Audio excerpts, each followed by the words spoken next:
다음 주 화요일 미인도 토론회라는 행사가 국회의원회관에서 열린다고 합니다.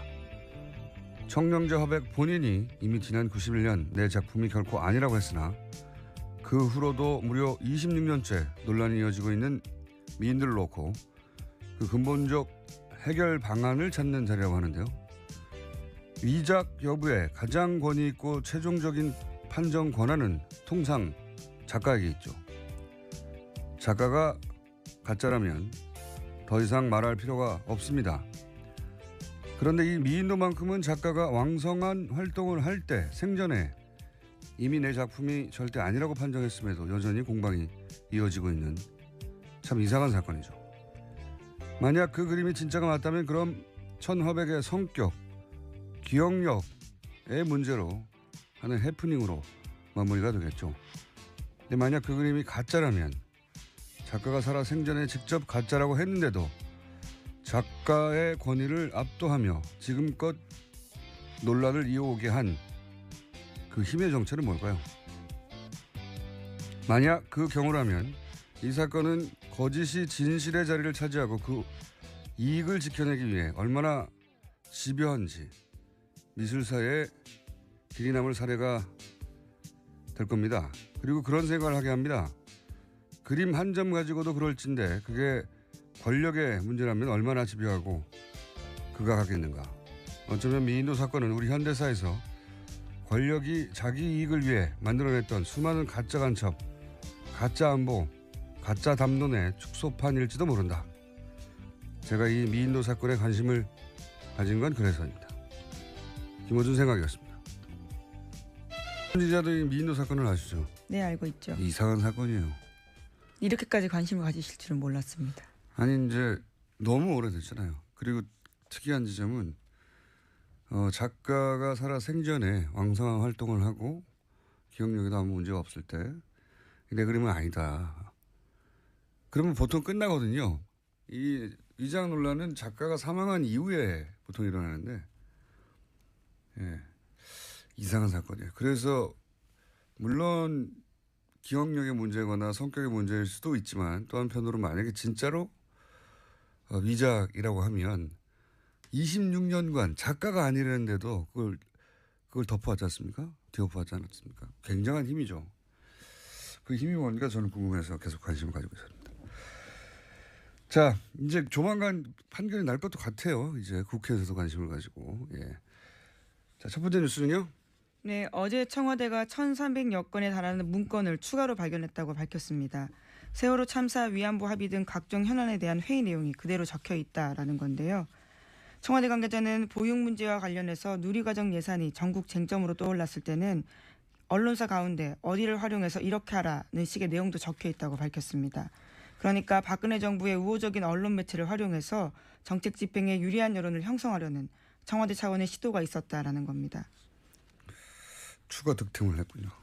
예, 훨씬 더 많이 득템했습니다. 그러니까요. 이게 이제 이걸 보면서 이런 생각이 들어요. 뭐랄까요. 공무원적 일처리 방식의 긍정적 효과라고 할까요? 의도치 않았던. 자기 책임 범위, 예? 자기 책상, 그 범위를 벗어나지 않으려고 하는 공무원들의 성향이 있거든요.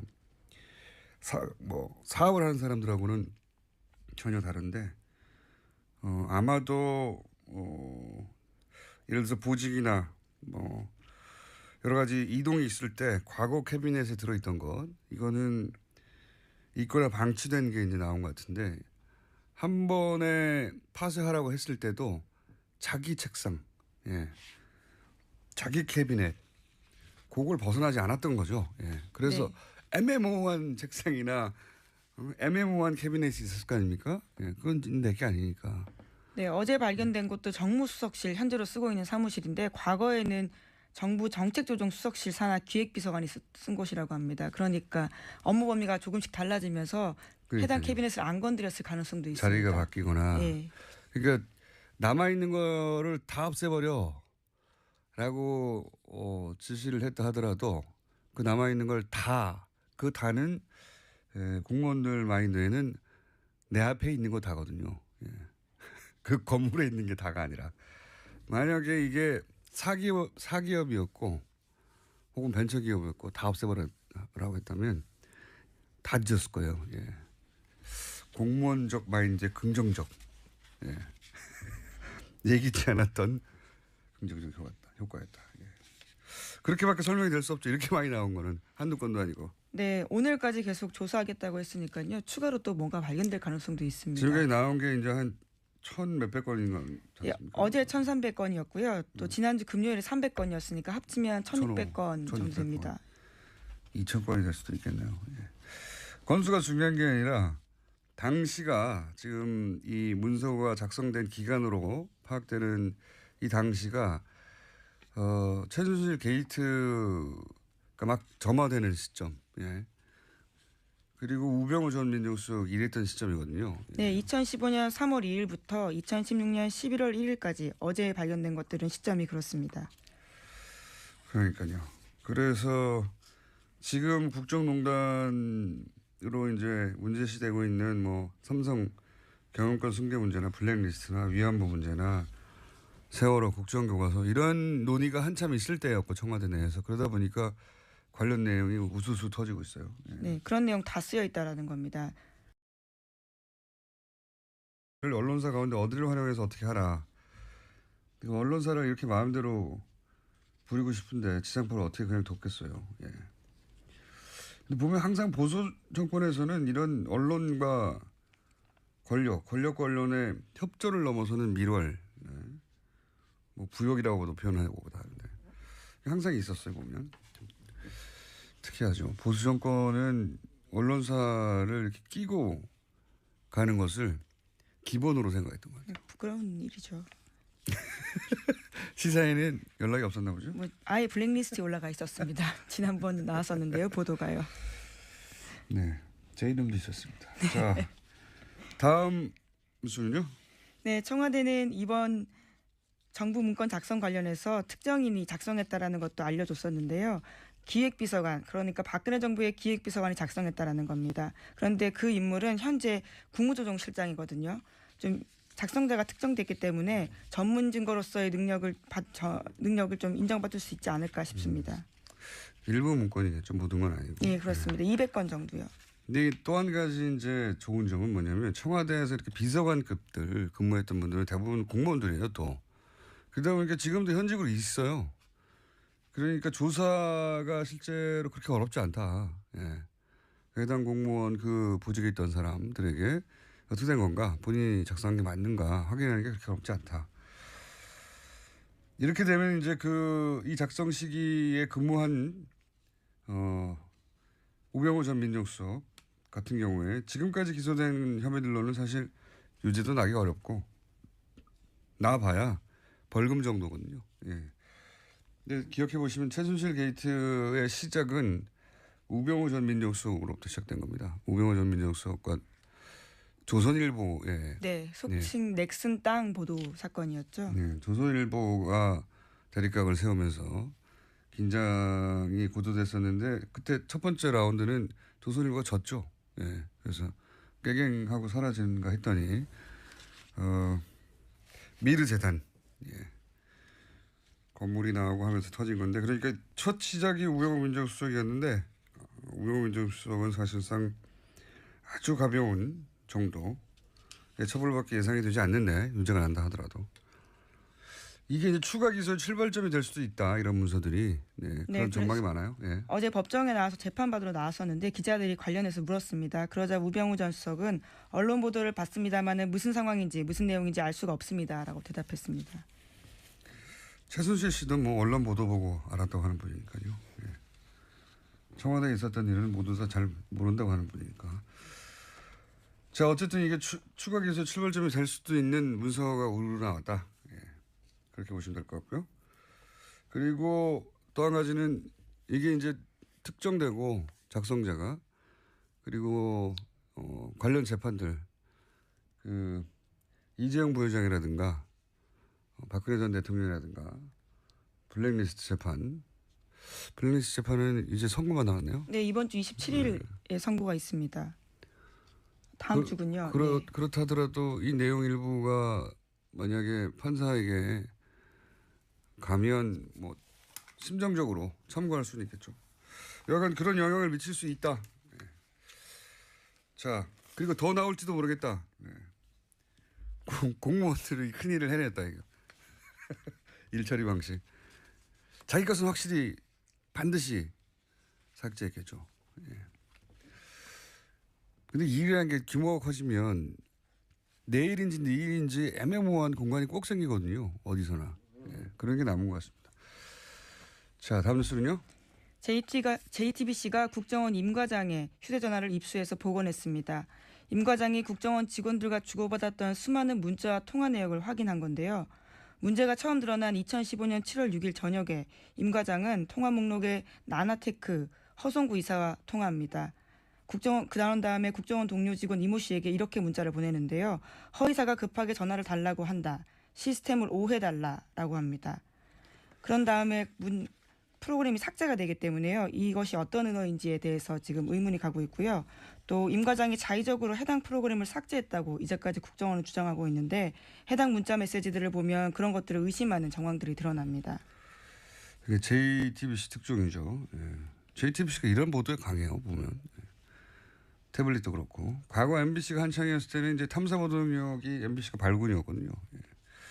손석희 사장이 MBC 출신에서 그런가요?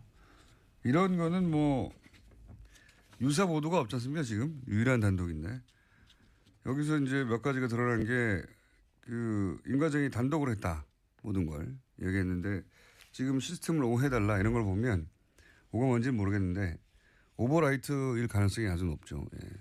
네, 그런 다음에 삭제가 됐기 때문에 오버라이트로 볼 가능성이 높습니다. 이게 이제 그 특정 파일을 지우는 방법 중에 여러 가지가 있지만 덮어쓰기가 있단 말이에요. 군사 기준을 맞추는 뭐 몇십 회 덮어쓰기 뭐 이런 프로그램. 네, 아주 많이 덮었으면 첫 데이터가 사라진다, 보이지 않는다라는 거죠. 그런 걸 수도 있고 그 얘기는 이제 JTBC에서도 보도를 했던데 저는 처음에 이 오해달라는 걸 보자마자 제일 먼저 떠온 단어는 오링이었어. 오링. 이게 도박판에서 판동이 나타났을 때 오링이라고 하거든요. 은어로. 자원을 다 없애버려라 써서 시스템을 오링 시키라 이런 오버라이트라고 생각을 하지만 그 단어가 먼저 떠올랐습니다. 그리고 이제 이런 문자를 주고 받는 날 새벽에 이걸 삭제했잖아요. 문자에 그렇죠. 보면은 국정원이 그러니까 처음부터 공개할 생각이 없었던 거죠. 공개한다는 말은 페인트 모션이었고 그때 그 직전에 삭제하게 한 후에 그 책임은 임 과장 혼자. 왜냐하면 개인 일탈로 얘기를 했으니까 혼자 지게 하는 걸로 미리 그림을 그려둔 게 아닌가. 임 과장은 그 사실을 스스로는 몰랐지 않았을까. 지시대로 했겠죠. 예. 게다가 또 감찰 없었다라고 국정원이 기존에 해명한 바가 있는데 하지만 7월 17일 저녁 전화를 보면 감사관실에서 찾는다라는 문자가 있습니다. 임 과장은 아마 이제 상관의 지시에 따라 삭제하라니까 삭제하고 그 부분은 네가 책임지는 거 해라라고 한 것 같고 그 책임이 이런 사망으로 이어질 줄은 저는 임 과장 본인도 몰랐을 거라고 봅니다. 유서를 봐도 그렇고 그런 의혹이 지금 있는 거죠.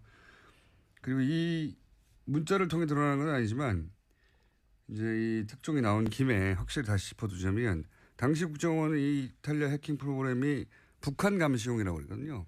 그렇죠. 절대 내부 민간에 사용하지 않았다고 했습니다. 민간인 사찰이 아니었다. 혹은 뭐 선거 개입용이 아니었다. 그런 얘기를 했는데 당시 유출됐던 이탈리아 본사하고 주고받은 이메일을 보면 카톡 얘기가 나와요. 카톡 감청하는 것은 얼마나 진도가 나가느냐. 그리고 삼성 갤럭시 신형폰. 최신형 핸드폰에 대해서 이야기했죠. 이것도 되느냐 계속 물어요. 그러니까 이게 북한이 갤럭시 수입해서 거기서 카톡을 쓰나요? 만약 북한이 진짜 카톡을 쓰면 이런 감청 프로그램을 어렵게 해외에서 수입할 필요가 없어요. 카카오 본사에서 카톡 서버를 보면 되죠. 말이 안 되는 소리예요, 이게. 말도 안 되는 소리죠. 그걸 왜 어렵게 이런 외국 프로그램을 사서 북한에 막 해킹을 해가지고 휴대폰을 그렇게 합니까? 카톡 쓰면 카톡 서버 보면 되지 그냥 우리나라에서. 영장 청구를 하든지 간첩이라고. 어쨌든 당연히 국내 사찰용이라고 추정한 게 합리적인데 그때는 정권도 이거를 덮으려고 했던 거고, 최소한 묵인했던 거고요. 국정원은 적극적으로 말도 안 되는 북한 욕이라고 하고, 그리고 혼자서 한 모든 걸 했다고 하는 직원은 공개하기란 당일날 사망해버린 거죠. 다 삭제하고.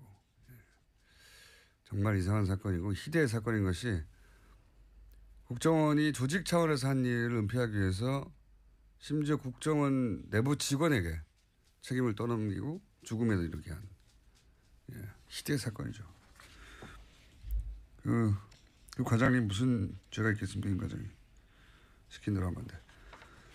자, 이 사건은 굉장히 저는 큰 사건이고 앞으로도 계속 저희도 보도하고 많은 곳에서 추적해야 되는 사건이라고 생각합니다. 다음 뉴스는요. 네, 최순실 씨가 딸 정유라 씨의 삼성 뇌물재판 증언에 대해서 처음으로 입을 열었습니다. 어제 열린 자신의 재판에서였는데요. 최 씨는 박영수 특검팀이 딸을 새벽 2시에 데리고 나간 것은 잘못한 것이라면서 자신이 잠을 잘 못 잤다라고 불만을 쏟아냈습니다. 또 정유라 씨가 삼성 재판에 출석한 것에 대해서 최순실 씨는 특검의 협박으로 2살짜리 아들을 두고 나간 거다라고 주장했습니다. 뭐 최순실 씨 입장에서 이렇게 말할 수밖에 없죠.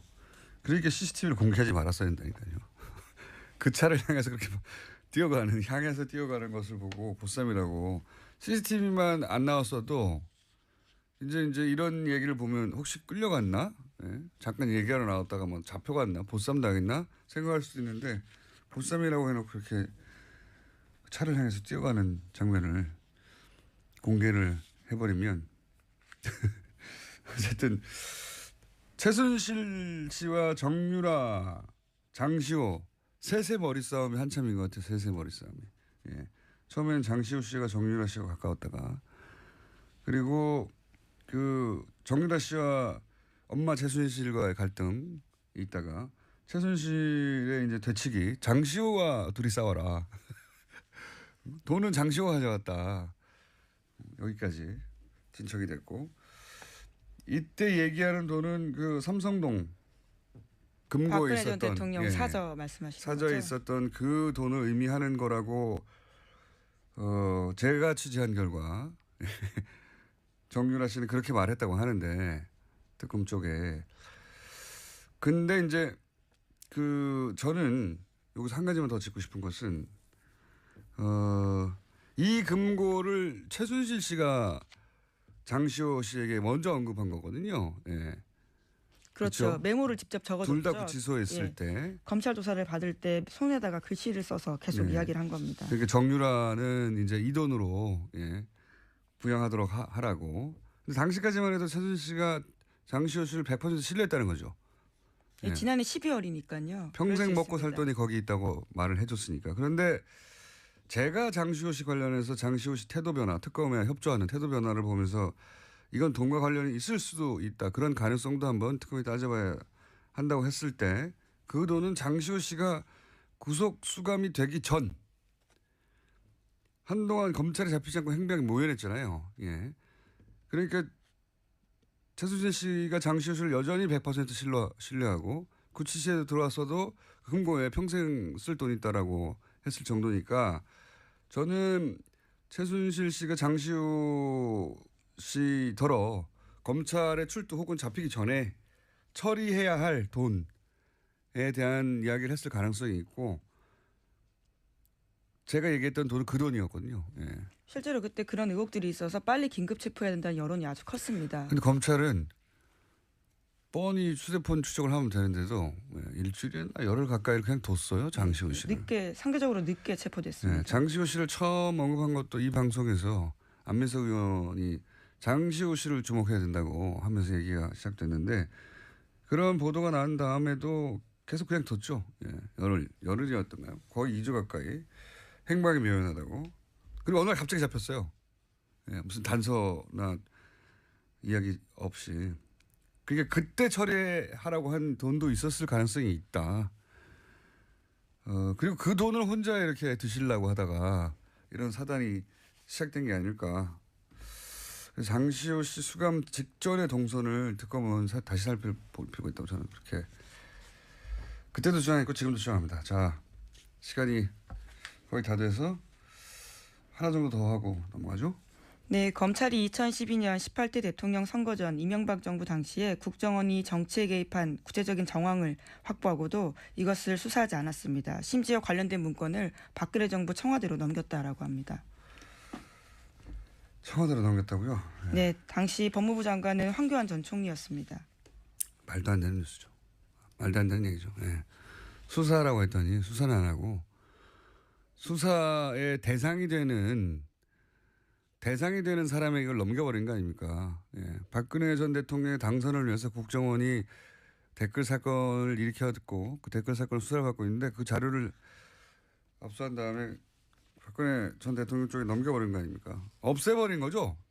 말하자면 당사자가 그렇죠. 원본 없잖아. 그대로 청와대에 준 거니까요. 예. 이거는 댓글 수사팀에 보냈어야 되는 거죠. 윤석열 팀이나 최동욱 전 검찰총장에게 보냈어야 할 게 글로 안 가고 청와대로 갔다는 얘기입니다.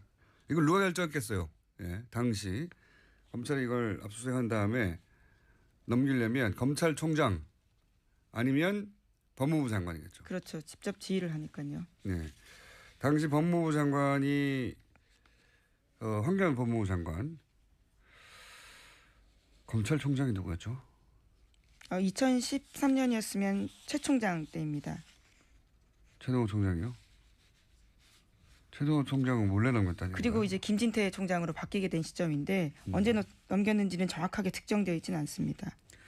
이 사건도 사실은 다시 수사할 만한 누가 넘겼는지 따져서 수사할 만한 사건이고요. 방산비리 어제 얘기도 나왔었는데 오늘도 방산비리 뉴스가 있긴 있군요. 시간이 다 돼서 예. 어제 얘기 나왔던 카이 여기서 직원 차장의 처남한테 돈을 몰아줬다 이런 얘기죠? 네, 일감 몰아주기로 100억 정도에 넘는 부당 이득을 챙겼다라고 합니다. 100억이면 혼자 끌고 갈 수가 없어요. 이게 비자금이 아니겠는가. 누군가한테 이 돈이 넘어간 게 아니겠는가 이런 의혹을 가지고 있는 것이고 요거를 잠깐 언급한 이유는 저희가 이제 어제 방산비리 얘기하다가 방산비리는 극형에 처해야 한다고. 예. 수통 2차 세계대전 말미에 쓰던 수통을 우리 군이 계속 썼거든요. 몇 년 전까지만 하더라도 그 수통을 바꾼 사람이 있습니다. 네, 아십니까 누군지? 네, 김광진 전 의원. 예, 그래서 김광진 전 의원을 저희가 3부에 모시기로 수통을 바꾸는데 얼마나 들었고 얼마나 힘들었는지 수통 바꿀 수 있으면 다 바꿀 수 있거든요. 자, 오늘 여기까지 하겠습니다. 시사인의 김은지였습니다. 감사합니다. 최근 국민의당이 여러모로 위기입니다. 국민의당 박지원 전 대표 전화 연결되어 있습니다. 안녕하십니까 대표님. 안녕하세요. 예, 스튜디오 나오시기로 했는데 이렇게 안 나오십니까? 뭐가 처음부터 위기예요? 위기는 맞죠? 국가가 위기입니다. 예. 국가. 국회 위기라고 하셨으니까 다른 얘기 전에 그러면 전공 분야 베를린 선언 이후에 정부가 군사회담, 적시적 회담 동시 제안을 했어요. 이 제안에 대해서 어떻게 생각하십니까? 아주 시의적절하게 저는 잘했다고 생각합니다. 북한 전문가신데 북한이 여기에 호응하고 나올까요? 글쎄 당장에 호응하기는 어려울 겁니다. 그렇지만은 우리 정부의 이러한 군사회담, 적십자회담의 제안에 대해서 생각하는 기회를 갖고 지금 현재 자기들의 상황이 결코 유엔 안보리 제재, 특히 중국의 제재가 조금 더 가속화되면은 견딜 수 없거든요. 그러니까 여러 가지를 생각하는 그러면서도 우리가 또 받을 수 없는 그러한 것을 역제안할 수 있다. 저는 그렇게 봅니다. 혹시라도 문재인 정부에서 대표님에게 평양에 좀 다녀오라고 제안을 하면 어떻습니까? 저한테 다녀오라고 하겠어요? 김충수한테 다녀오라고 하지. 아니 대표님이 그쪽을 전문가시니까 그런 제안은 응하실 수도 있죠. 그런 내용의 제안이라면. 그러한 제안을 하면은 저는 뭐 협력할 자세를 가지고 있습니다. 그렇지만은 제가 이명박 박근혜 정부 때도 계속 얘기를 했지만 북한에서는 아마 문재인 대통령의 가장 최측근 그리고 5년 임기를 같이 함께 할 수 있는 문재인 대통령의 음성을 듣고 싶어 할 겁니다. 그렇기 때문에 그러한 분이 특사로 가면은 저 같은 사람은 옆에서 도와줄 수 있지 않을까 이런 생각을 해봅니다. 근데 뭐 대북 문제에 있어서는 대표님이나 문재인 정권이나 크게 길이 다르지는 않아 보여서요. 예. 똑같습니다. 그러니까요. 그래서 제가 여쭤본 것이기도 하고. 뭐 최근 이야기부터 시작했으니까 이제 그러면 최근 이야기부터 거꾸로 거슬러 올라가 보자면, 예. 홍준표 대표가 결국 그 여야 영수회담에 안 갔어요. 이 문제는 어떻게 보십니까? 저는 홍준표 대표가 가야 된다고 봅니다. 가서 홍준표 대표가 하실 말씀을 대통령께 다 하시고 또 대통령의 말씀도 들어보는 것이 원칙이지, 정치를 살리자, 소통을 강조하면서 대통령의 모임에 가지 않는 것은 옳지 않다 이런 생각 같습니다. 왜 안 갔을까요? 여러 가지 이유를 대던데요. 예. 진짜 이유가 뭐였을까요? FTA를 반대했는데 예. 뭐 그런 것들은 다 핑계인 것 같고 진짜 이유가 있었을 텐데, 그죠? 핑계라고만 볼 수 없을 거예요. 또 그분의 주장은 주장대로 우리가 이해를 해줘야 되니까. 그리고 뭐 지난 대통령 선거 때의 앙금 이런 것들이 남아 있겠죠. 그렇지만은 예. 저는 그건 선거는 선거고 또 끝난 거 아니에요. 가장 큰 민주주의는 승복입니다. 예. 승복하고 대통령으로서 성공할 수 있도록 도울 것은 돕고 또 야당이니까 견제할 것은 견제해야지 무조건 가지 않겠다. 이러한 것은 또 다른 야당들이 자기하고 맞지 않으니까 안 가겠다. 이건 국민 의사를 무시하는 행위라고 저는 봅니다. 알겠습니다. 아직 뭐 열리진 않았는데, 예, 불청한다고 해서 제가 여쭤본 잘 되겠죠. 그리고 홍준표 대표도 그렇게 속 좁은 분이 아니기 때문에 저는 전국적으로는 갈 것이다 이렇게 생각합니다. 그러니까 속 좁은 분은 아닌데 이제 전략적으로는 판단하시는 분이라, 자, 그건 이제 두고 보기로 하고요. 최근에 유석준 혁신위원장을 놓고 극우다 아니다 말들이 많은데 대표님 보시기엔 어떻습니까? 유석준 위원장? 제가 남우당 전체 얘기하는 것은 바람직하지 않지만 네, 그분이야 극우죠. 극우죠. 다시 박근혜 시대 박근혜, 이건 있을 수 없는 일 아니에요? 알겠습니다. 한마디로 극우다. 여보세요? 네네 그렇습니다. 네, 더 길게 얘기할 필요도 없다 이것이죠. 예. 뭐 그런 것은 다 우리 김총수하고 저하고 똑같네요. 저 또 꼭 거슬러 올라 볼게요. 그 이번 8월 27일 전대 차기 당대표 후보로 이제 정동영, 천정배, 원외로는 김한길, 문병 이렇게 4파전일 걸로 보도되고 있던데 혹시 이분들 중에 개인적으로 지지하시는 후보 있으십니까? 제가 이따 가더라도 이렇게 공개적으로 얘기할 수 있는 입장은 아니고요. 예. 그러니까 있긴 있으신 거죠. 그건 답변을 유보하겠습니다. 예, 있으시군요. 혹시 현역인가요, 원외인가요? 글쎄요. 답변을 유보하겠다는 것을 이해하셨을 건데. 저기 손학규 전 대표는 최근 발언이 없으시는데 국민의당에 여전히 계시죠? 그렇습니다. 예. 이분의 출마 가능성은 없나요? 글쎄요. 언론에는 그러한 것을 보았습니다마는 최근에 연락을 안 해보았기 때문에 잘 모르겠습니다. 안철수 전 대표와도 최근에 연락을 안 하셨다고 제가 본 것 같은데 마지막으로 연락하신 게 언제쯤 되십니까? 안철수 대표께서 이준서 전 최고위원 구속 후 입장 표명을 할 때 오전에 연락했습니다. 오전에요. 그 입장 발표는 어떻게 평가하십니까? 안철수 전 대표의. 저는 시의적절했다고 이미 평가를 했고 사실 그 문제에 대해서 또 얘기하는 것은 바람직하지 않지만 아무튼 후보로서 그러한 도덕적 정치적 책임을 말씀한 것은 잘했다 이렇게 생각합니다. 네, 뭐 그렇게 말씀하시는 건 이해가 가는데 이제 내용이 그러니까 시기가 너무 늦었던 것 치고는 내용이 그렇게 늦게 발표할 이유가 있었나 싶을 정도로 평이해서 그게 이제 안철수 대표가 또 주위에서 생각했던 내용들이에요. 사실 이유미 씨하고는 특별한 관계는 없어요. 그런데 카이스트 대학원 제자다. 또 캠프에서 자원봉사자 및 상황실에서 일했다. 이러면 일반적 국민 상식은 잘 알 것이다. 측근 아니냐, 제자이기 때문에. 그런데 그런 관계는 아닌 것 같고요. 이준서 전 최고위원은 저에게도 비상대책위원 최고위원으로 추천한 분이고 비교적 가까운 분이에요. 그렇기 때문에 안철수 전 대표로서는 말씀하기가 참 곤란한 거예요. 사실은 모르고. 이유미 씨는 이미 검찰에 구속돼 있고 또 이준서 씨도 구속돼 있기 때문에 검찰 수사 결과를 보고 입장을 발표하는 것이 좋지 않느냐.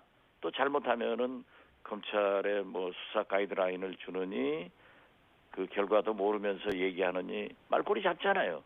그래서 아마 그 많은 비난을 감수하면서 기다렸다가 이준서 최고위원이 구속되니까 유감 표명을 한 것으로 알고 있습니다. 전후 사정은 그렇긴 합니다만 그 임팩트가 너무 없었다 뭐 이런 세간의 평이 있습니다. 네, 그건 뭐 임팩트란 게 뭡니까? 뭐 정계 은퇴하라 이 말씀하시고 뭐 그게 아니다 하더라도 예. 그 정도 내용이면 그렇게까지 미룰 일이 뭐가 있었냐 뭐 이런 지적인데 이제 그건 지나갔으니까요. 네. 어쨌든 제보 조작권을 꺼내셨으니까 몇 가지만 아니 뭐 내가 꺼냈어요? 김종수가 꺼내놓고 말이지. 하다 보니 글로 갔죠 뭐. 어쩔 수 아마 없이 그게 주목적 아니에요? 주목적까지는 아니고 예. 예. 말씀하세요. 아무튼. 그걸 또 기다리셨죠? 질문을. 몇 가지만 여쭤보자면요. 물론 뭐 많은 부분들이 이제 정리되어 가는 중이긴 한데 아직도 정리가 안 되게 한 서너 가지 있는 것 같습니다. 뭐냐면 우선 국민의당에서는 이유미 씨 단독 범행이라고 처음부터 주장했고 자체 조사단도 그렇게 결론이 났는데 이제 이준서 전 최고위원이 구속이 됐으니까 이제는 단독 범행이라고 하면 안 되는 거 아닙니까? 저는 지금도 이유미 씨 단독 범행으로 믿고 있습니다. 알고 있고요. 여기서 단독 범행이라는 게 이제 조작을 단독으로 했다는 건데. 그렇죠. 예. 조작을 단독으로 했죠. 예. 그런데 이제 이유미 씨가 기자회견을 해서 국민들에게 허위사실 유포한 거 아니고 당의 최고위원이 연루됐으니까 그리고 그걸 퍼뜨린 거는 공적 조직이었으니까 이걸 단독 범행이라고 하면 조작 행위 그 자체에만 포커스를 맞추는 거니까 이제는 단독 범행이라고 하면 안 되는 거 아닙니까? 그러니까 검찰도 이준서 씨 영장 청구 단계에서는 이유미 씨 단독 범행이라고 했어요. 그러니까 조작을 단독으로 했다는 아니 거죠. 글쎄. 예. 그런데 우리 김총수께서도 방송을 통해서 그러한 얘기를 했다가 많이 피소 당해봤는데 저도 많이 당했어요. 예. 저는 지금도 재판받고 있어요. 네. 저도 그렇습니다. 그렇지만은 예. 확정적으로 믿을 수 있는 그러한 믿음이 갔을 때는 얘기를 한 것 같아요. 그러니까 저는 지금도 그게 의심스러워요. 누가 전화, 아들, 회사, 본인 세를 놓고 카톡을 조작할 걸 알았겠어요. 누가 자기 동생을 데리고 앉아서 음성 조작을 할 수 있겠어요. 그렇기 때문에 이준서 씨는 믿었고 또 파슨스쿨 그분들이 다녔다는 그러한 명단인가 뭐 서류상 확인을 했고 또 전화번호를 달라고 하니까 이메일 전화를 주니까 기자들이 그러한 내용으로 인터뷰 이메일을 보내도 본인이 열어보기는 했는데 답변이 없으니까 그러면서 이유미 씨는 이 두 분이 대기업에 다니고 있기 때문에 자기들의 신상이 밝혀지는 걸 원하지 않는다. 이런 것에서 완전 범죄에 따라서 넘어갔던 것 같아요. 물론 제가 다시 말씀드립니다마는 철저한 검증 또 이러한 사태에 대해서 당시 당대표였던 저로서는 무한 책임을 가지고 있습니다. 잘못된 거예요. 그렇기 때문에 사과를 했어요. 그렇지만 지금은 법적 사실로 넘어갔기 때문에 우리 입장에서는 지금 현재도 이준서 씨도 구속된 상태에서 어제까지 9번 하루에 10시간 이상 조사를 받고 있단 말이에요. 그러면서도 보도 보면은 부인하고 있기 때문에 우리는 검찰 수사를 좀 지켜보자. 그리고 뭐 다음 주에 이준서 씨가 기소될 거니까 그때 보면은 나타나지 않느냐 이런 입장을 가지고 있습니다. 뭐 입장은 잘 알겠습니다. 이제 근데 이유미 씨가 혼자 기자회견을 만약에 했다면 이게 뭐 공신력도 없고 파급력도 없을 텐데 이제 유력 대선 후보를 낸 공당이 사실이라고 하니까 모든 매체가 바다를 쓴 거고 그리고 이제 최고위원까지 구속이 됐으니까 이거를 이제 조작이라는 사실 자체 그걸 제작한 사람에만 포커스를 맞춰서 단독 범행이라고 하면 안 될 것 같다고 제가 여쭤보는 건데 이제 알겠습니다. 똑같은 답변이 나올 것 같아서 그럼 다음으로 넘어가겠는데 예. 우리 김어준 총수도 방송을 하면서 그러한 것이 검증을 해서 믿을 수 있다라고 했으니까 방송했지만은 비소당해가지고 얼마나 고생을 했어요. 지금 다 끝났어요? 아직도 안 끝났는데요. 안 끝났으면 말할 자격이 없어요. 아니죠. 그러니까 제가 재판을 받는 거 아닙니까? 그래서 그러니까. 예, 그러니까 그거를 그런데 그러면 김총수는 거기에 예. 이게 조작됐다 사실이 아니다 알면서 방송하셨어요. 그건 아니잖아요. 그러니까 그 모르고 했다 하더라도 그 국민의당이 이제 이유미 한 사람에게 속았다 이런 얘기만 계속 나오는데 그런 거 걸러내라고 당의 조직이 있는 거고 그걸 못했으면 공당으로서의 책임은 조작한 사람보다 더 큰데 그 책임 이야기가 제대로 안 나와서 제가 그 얘기를 계속 문제 제기하는 거고요. 책임 예. 얘기도 얘기하지 않습니까? 알겠습니다. 이제 다음으로 넘어갈게요. 두 번째 질문은 이제 이준서 씨가 체포가 됐어요. 예. 근데 검찰 수사 결과로는 기자회견을 5월 5일 날 했는데 다음 날 사실상 제보자가 없다는 문자를 이유미 씨로부터 받았는데 그걸 삭제했다고 지금 드러났거든요. 그 사실은 아시죠? 보도를 통해서. 그것은 아직 확인되지 않습니다. 저도 그 보도를 보고 예. 물어보았는데요. 그렇지가 않다 하는 얘기를 그러한 내용의 문자나 혹은 카톡을 받은 적이 없고 삭제하지 않았다. 그렇게 그 이준서 씨 변호인은 얘기하고 있고요. 예. 남부지검에서도 그러한 사실이 없다라고 부인을 했습니다. 그런데 이 과정에서 예. 어디에서 나왔는 팩트, 그 사실 자체를 모르기 때문에 우리는 더욱 검찰 수사 또는 이준서 씨 기소되는 그 기소장에 나타날 거니까 그걸 좀 봐야겠다 하는 유보적 입장을 가지고 있습니다. 알겠습니다. 보도되긴 했는데 아직 팩트로 확인이 안 됐다는 말씀이시군요. 팩트 확인도 안 되고 예. 남부지검에서도 그러한 게 없다라고 부인해 줬습니다. 알겠습니다. 그거는 저도 다시 한번 확인을 해서 그러면 그 질문은 다음 기회에 하기로 하고요. 만약에 그랬다면 사실 이준서 씨가 모른다는 건 이제 거짓말이니까요. 근데 그렇지, 이제 그랬다고 하면은 문제가 되겠죠. 예. 그거는 일단 질문을 유보해 놓겠습니다. 다음 기회로. 그런데 이제 제가 꼭 여쭤보고 싶은 건 이런 부분입니다. 대표님이 이제 입장을 바꿔서 예를 들어서 안철수 후보 부인이나 딸이 불법을 저질렀다는 어떤 제보 녹취를 문재인 캠프에서 선거 나흘 전에 기자회견에서 대대적으로 퍼뜨렸어요. 근데 나중에 보니까 조작을 했어요. 근데 민주당에서는 일개 당원이 혼자 다 했다고 해요. 그럼 대표님은 그냥 두시겠습니까? 그럴 경우는 민주당 해체하라고 하고 문재인 대통령 탄핵이라고 하고 이렇게 얘기하지 않으셨겠어요? 안철수 후보의 따님 혹은 뭐 부인, 예. 민주당에서 많이 했습니다. 예, 그런데 그게 아니라 이것처럼 뭔가 결정적 사정에 대해서 예. 그렇게 얘기를 하면은 제가 무슨 답변을 내놔야 돼요? 그러니까 입장을 바꿔서 답변을 만들어서 한번 해보세요. 입장을 바꿔서 생각을 해보시면 입장을 바꿔서 하더라도 예. 물론 우리가 선거 과정에서 여러 가지 네거티브 전술을 쓴 것은 문재인 후보 측에서도 우리도 모든 대통령 후보들이 다 한 것에 대해서 잘했다 이렇게 생각하지는 않습니다. 그렇지만 미국 대통령 선거 보세요. 네거티브가 더 심해요. 우리가 거기가 좋다는 게 아니라 그 문제에 대해서 결과적으로 그렇게 나왔기 때문에 우리가 사과한 거 아니에요.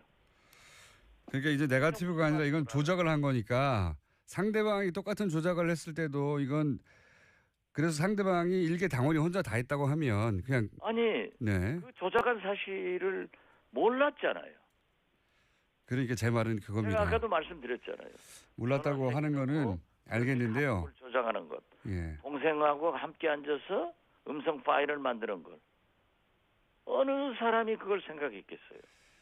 생산하기 힘든 일이죠. 예, 맞습니다. 아니 그런데 예. 그걸 그렇게 했으니까 확정적으로 했으니까 알았으니까 결과가 이러니까 지금 답변해라. 뭘 답변해요?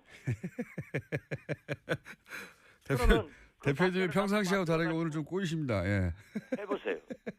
이것 넘어가고요. 그러면 그렇게 넘어가는 게 많아요? 대표님 답변이 계속 똑같을 것 같아가지고요. 저는 대표님이 사전에 이거를 알았거나 조사를 지시했거나 그럴 일은 절대 없다고 생각합니다. 대표님이 선거를 한두 번 치른 분도 아니고.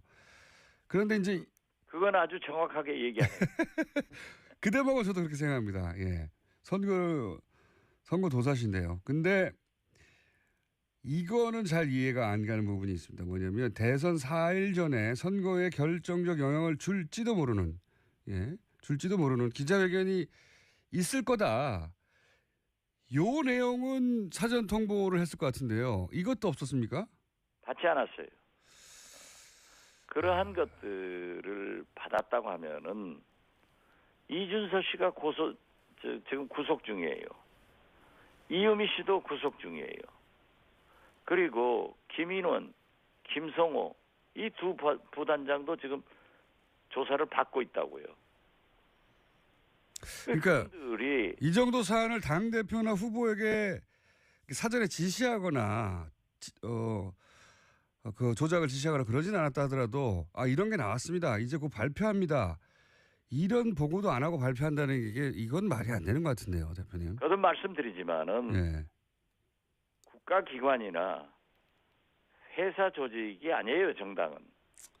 그렇기 때문에 네. 그러한 모든 것이 당 대표에게 또는 후보에게 보고되지 않는다 하는 것을 국민들은 상식적으로 믿지를 않고 있다고요. 이게 모든 사안이 보고되진 않죠. 글쎄 예. 제 말씀 들어보세요. 예. 이것이 굉장히 중요한 사항인데 네네. 보고되지 않았겠느냐? 보고했을 거다. 이게 국민적 상식이고 그렇죠. 실제는 없었단 말이에요. 알겠습니다. 그러니까 이러한 것은 검찰이 밝힐 몫이다. 알겠습니다. 그래서 검찰이 지금 현재 몇 날 며칠 조사하고 있는 거 아니에요. 알겠고요. 예. 만약에 제가 알았다고 하면은 이실직고하는 게 낫지. 지금은 거짓말하는 게 제일 나빠요. 알겠습니다. 또 그리고 거듭 제가 조크로 얘기합니다마는 스티브 잡스가 핸드폰 만들어 놔서 모든 것은 거기에 기록돼 있어요. 그러한 것이 과학적으로도 없는데 그래서 지금 일반 상식과 법적 사실에 대해서 상당히 갈등하고 있는 겁니다. 알겠습니다. 그 말씀은 알겠고요. 예. 한 가지 더 여쭤보자면 이유미 씨가 조작을 혼자 했을지언정 그 활용된 정보는 혼자 구할 수가 없는 부분이 있거든요. 시민사회수석 딸이 문준용 씨 또래라거나 은행 꿀보직에 있다든가 이런 정보는 어디서 나왔을까요? 글쎄요. 그 자체를 모르겠어요. 왜냐하면 문준용 씨 개인도 시민사회수석 등으로 그게 진상조사단이 구성됐을 때는 이미 이유미 씨의 신변은 검찰에 확보돼 있었단 말이에요. 그러니까 이게 이유미 씨 혼자서 알 수 없는 정보라는 건 인정하시죠? 제가 사실을 모르는데 인정을 어떻게 해요? 아니 이거는 이미 나온 내용이니까요. 이런 내용이 내용이더라도 나왔는데 저도 모른단 말이에요. 당연히 모르시겠죠. 제 말은 이유미 씨도 몰라야 하는 내용인데 어떻게 알았을까요? 지금은 예. 검찰 수사 중이기 때문에 팩트 중심으로 가야 돼요. 이게 이런 내용이 나온 건 팩트입니다. 어떻게 알았을 팩트. 걸 어떻게 합니까? 모르신다. 예, 적어도 모르는데 어떻게 알았을 거를 어떻게 알아요?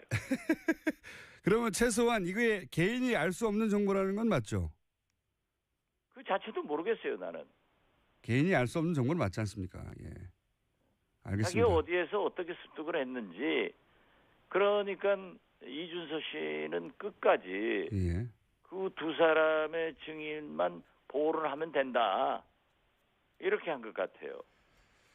그래서 지금 현재 우리 그 신세대들이라 대화보다는 카톡, 문자, 바이버로 뭐 전부 왔다 갔다 했단 말이에요. 그걸 쭉 보면은 물론 부분 이준서 씨가 의심한 것도 있겠지만은 그걸 믿고 들어간 거예요. 알겠습니다. 그래서 대표님 9일 날이 선거인데 8일 날 처음으로 이준서 씨가 뭐 조작이냐 하고 물었다는 거 아니에요. 박지원 전 대표 맞습니다. 2차 대전 6.25 때 수통을 아직도 쓰고 있다. 네, 그런 얘기를 하셨습니다. 이 수통을 바꾼 분이 있어요.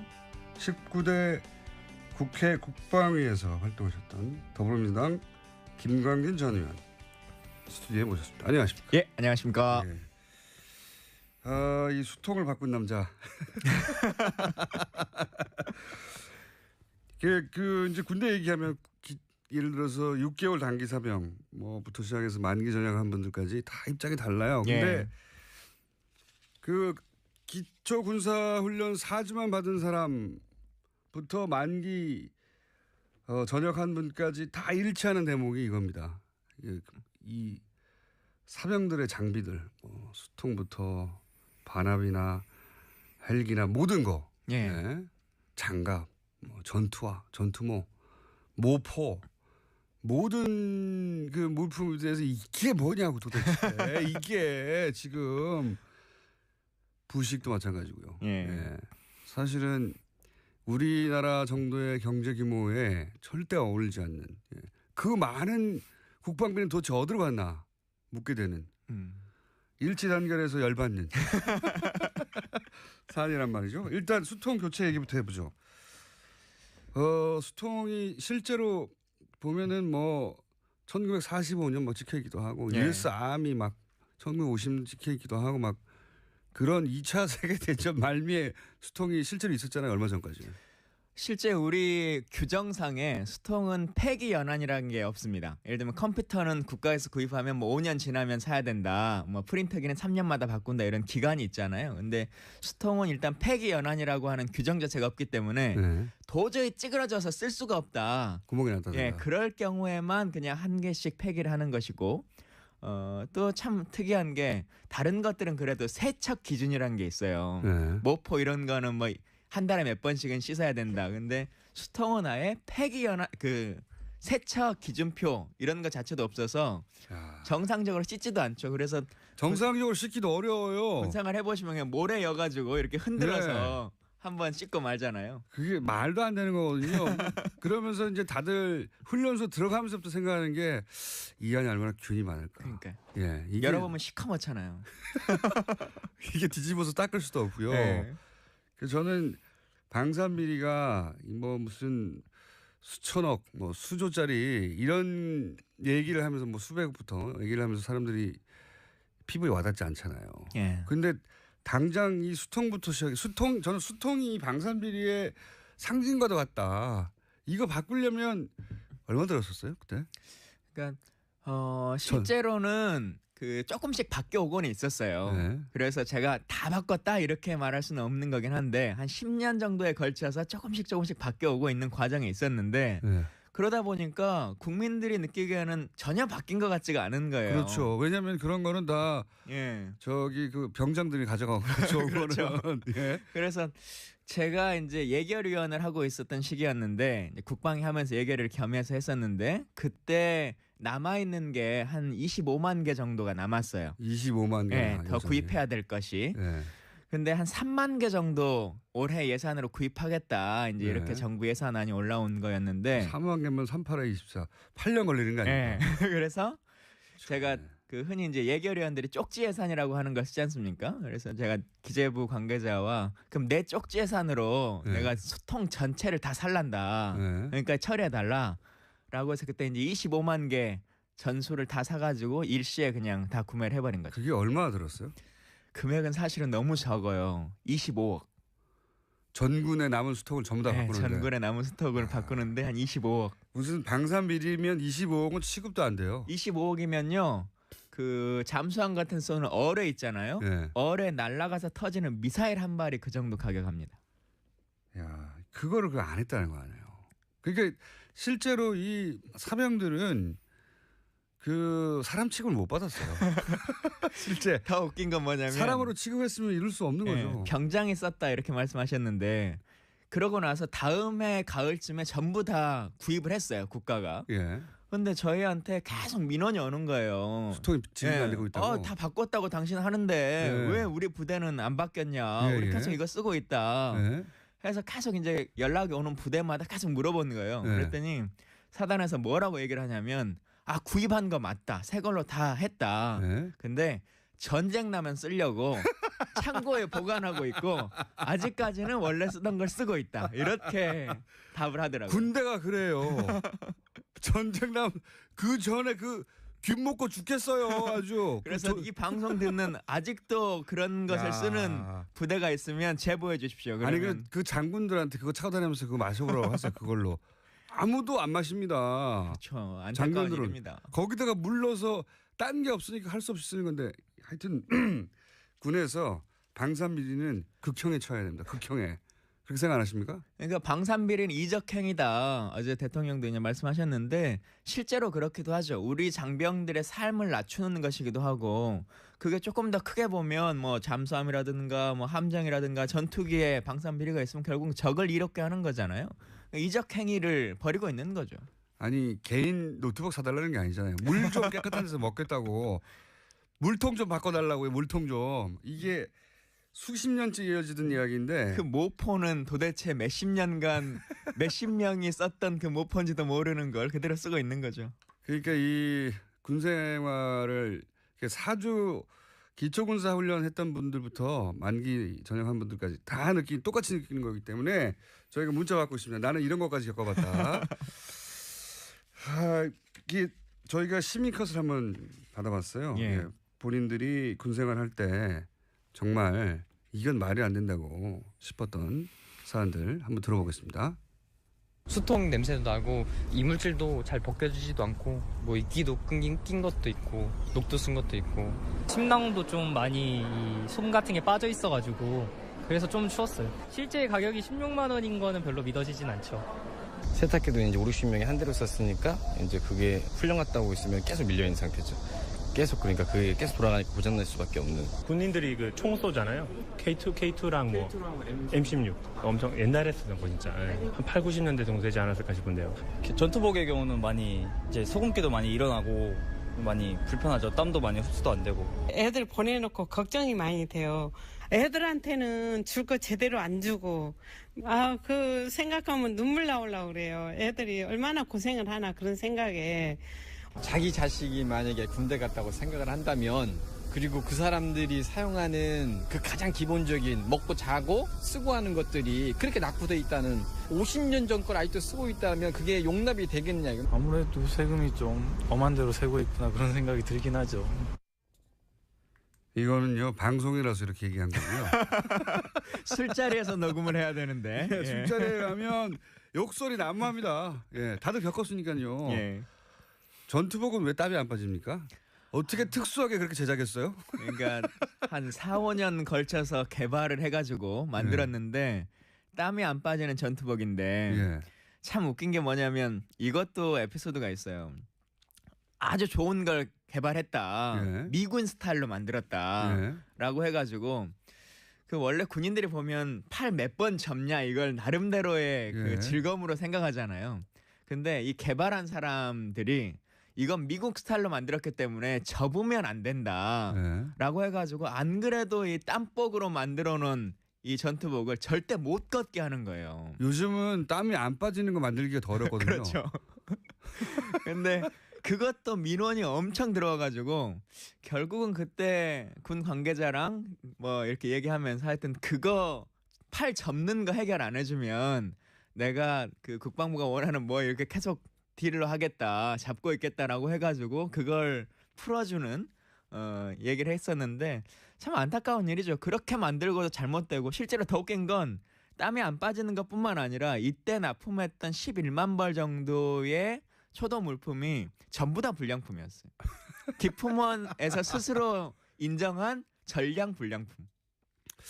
왜 군납 특히 사병들을 상대로 하는 군납 제품들은 다 이렇죠. 하나같이 다 그래요. 하나같이. 사람을 귀하게 여기지 못하기 때문에 이제 더 그런 것 같은데요. 그냥 기본만 하면 되는 거 아닙니까? 그리고 또 가격은 왜 이렇게 비쌉니까?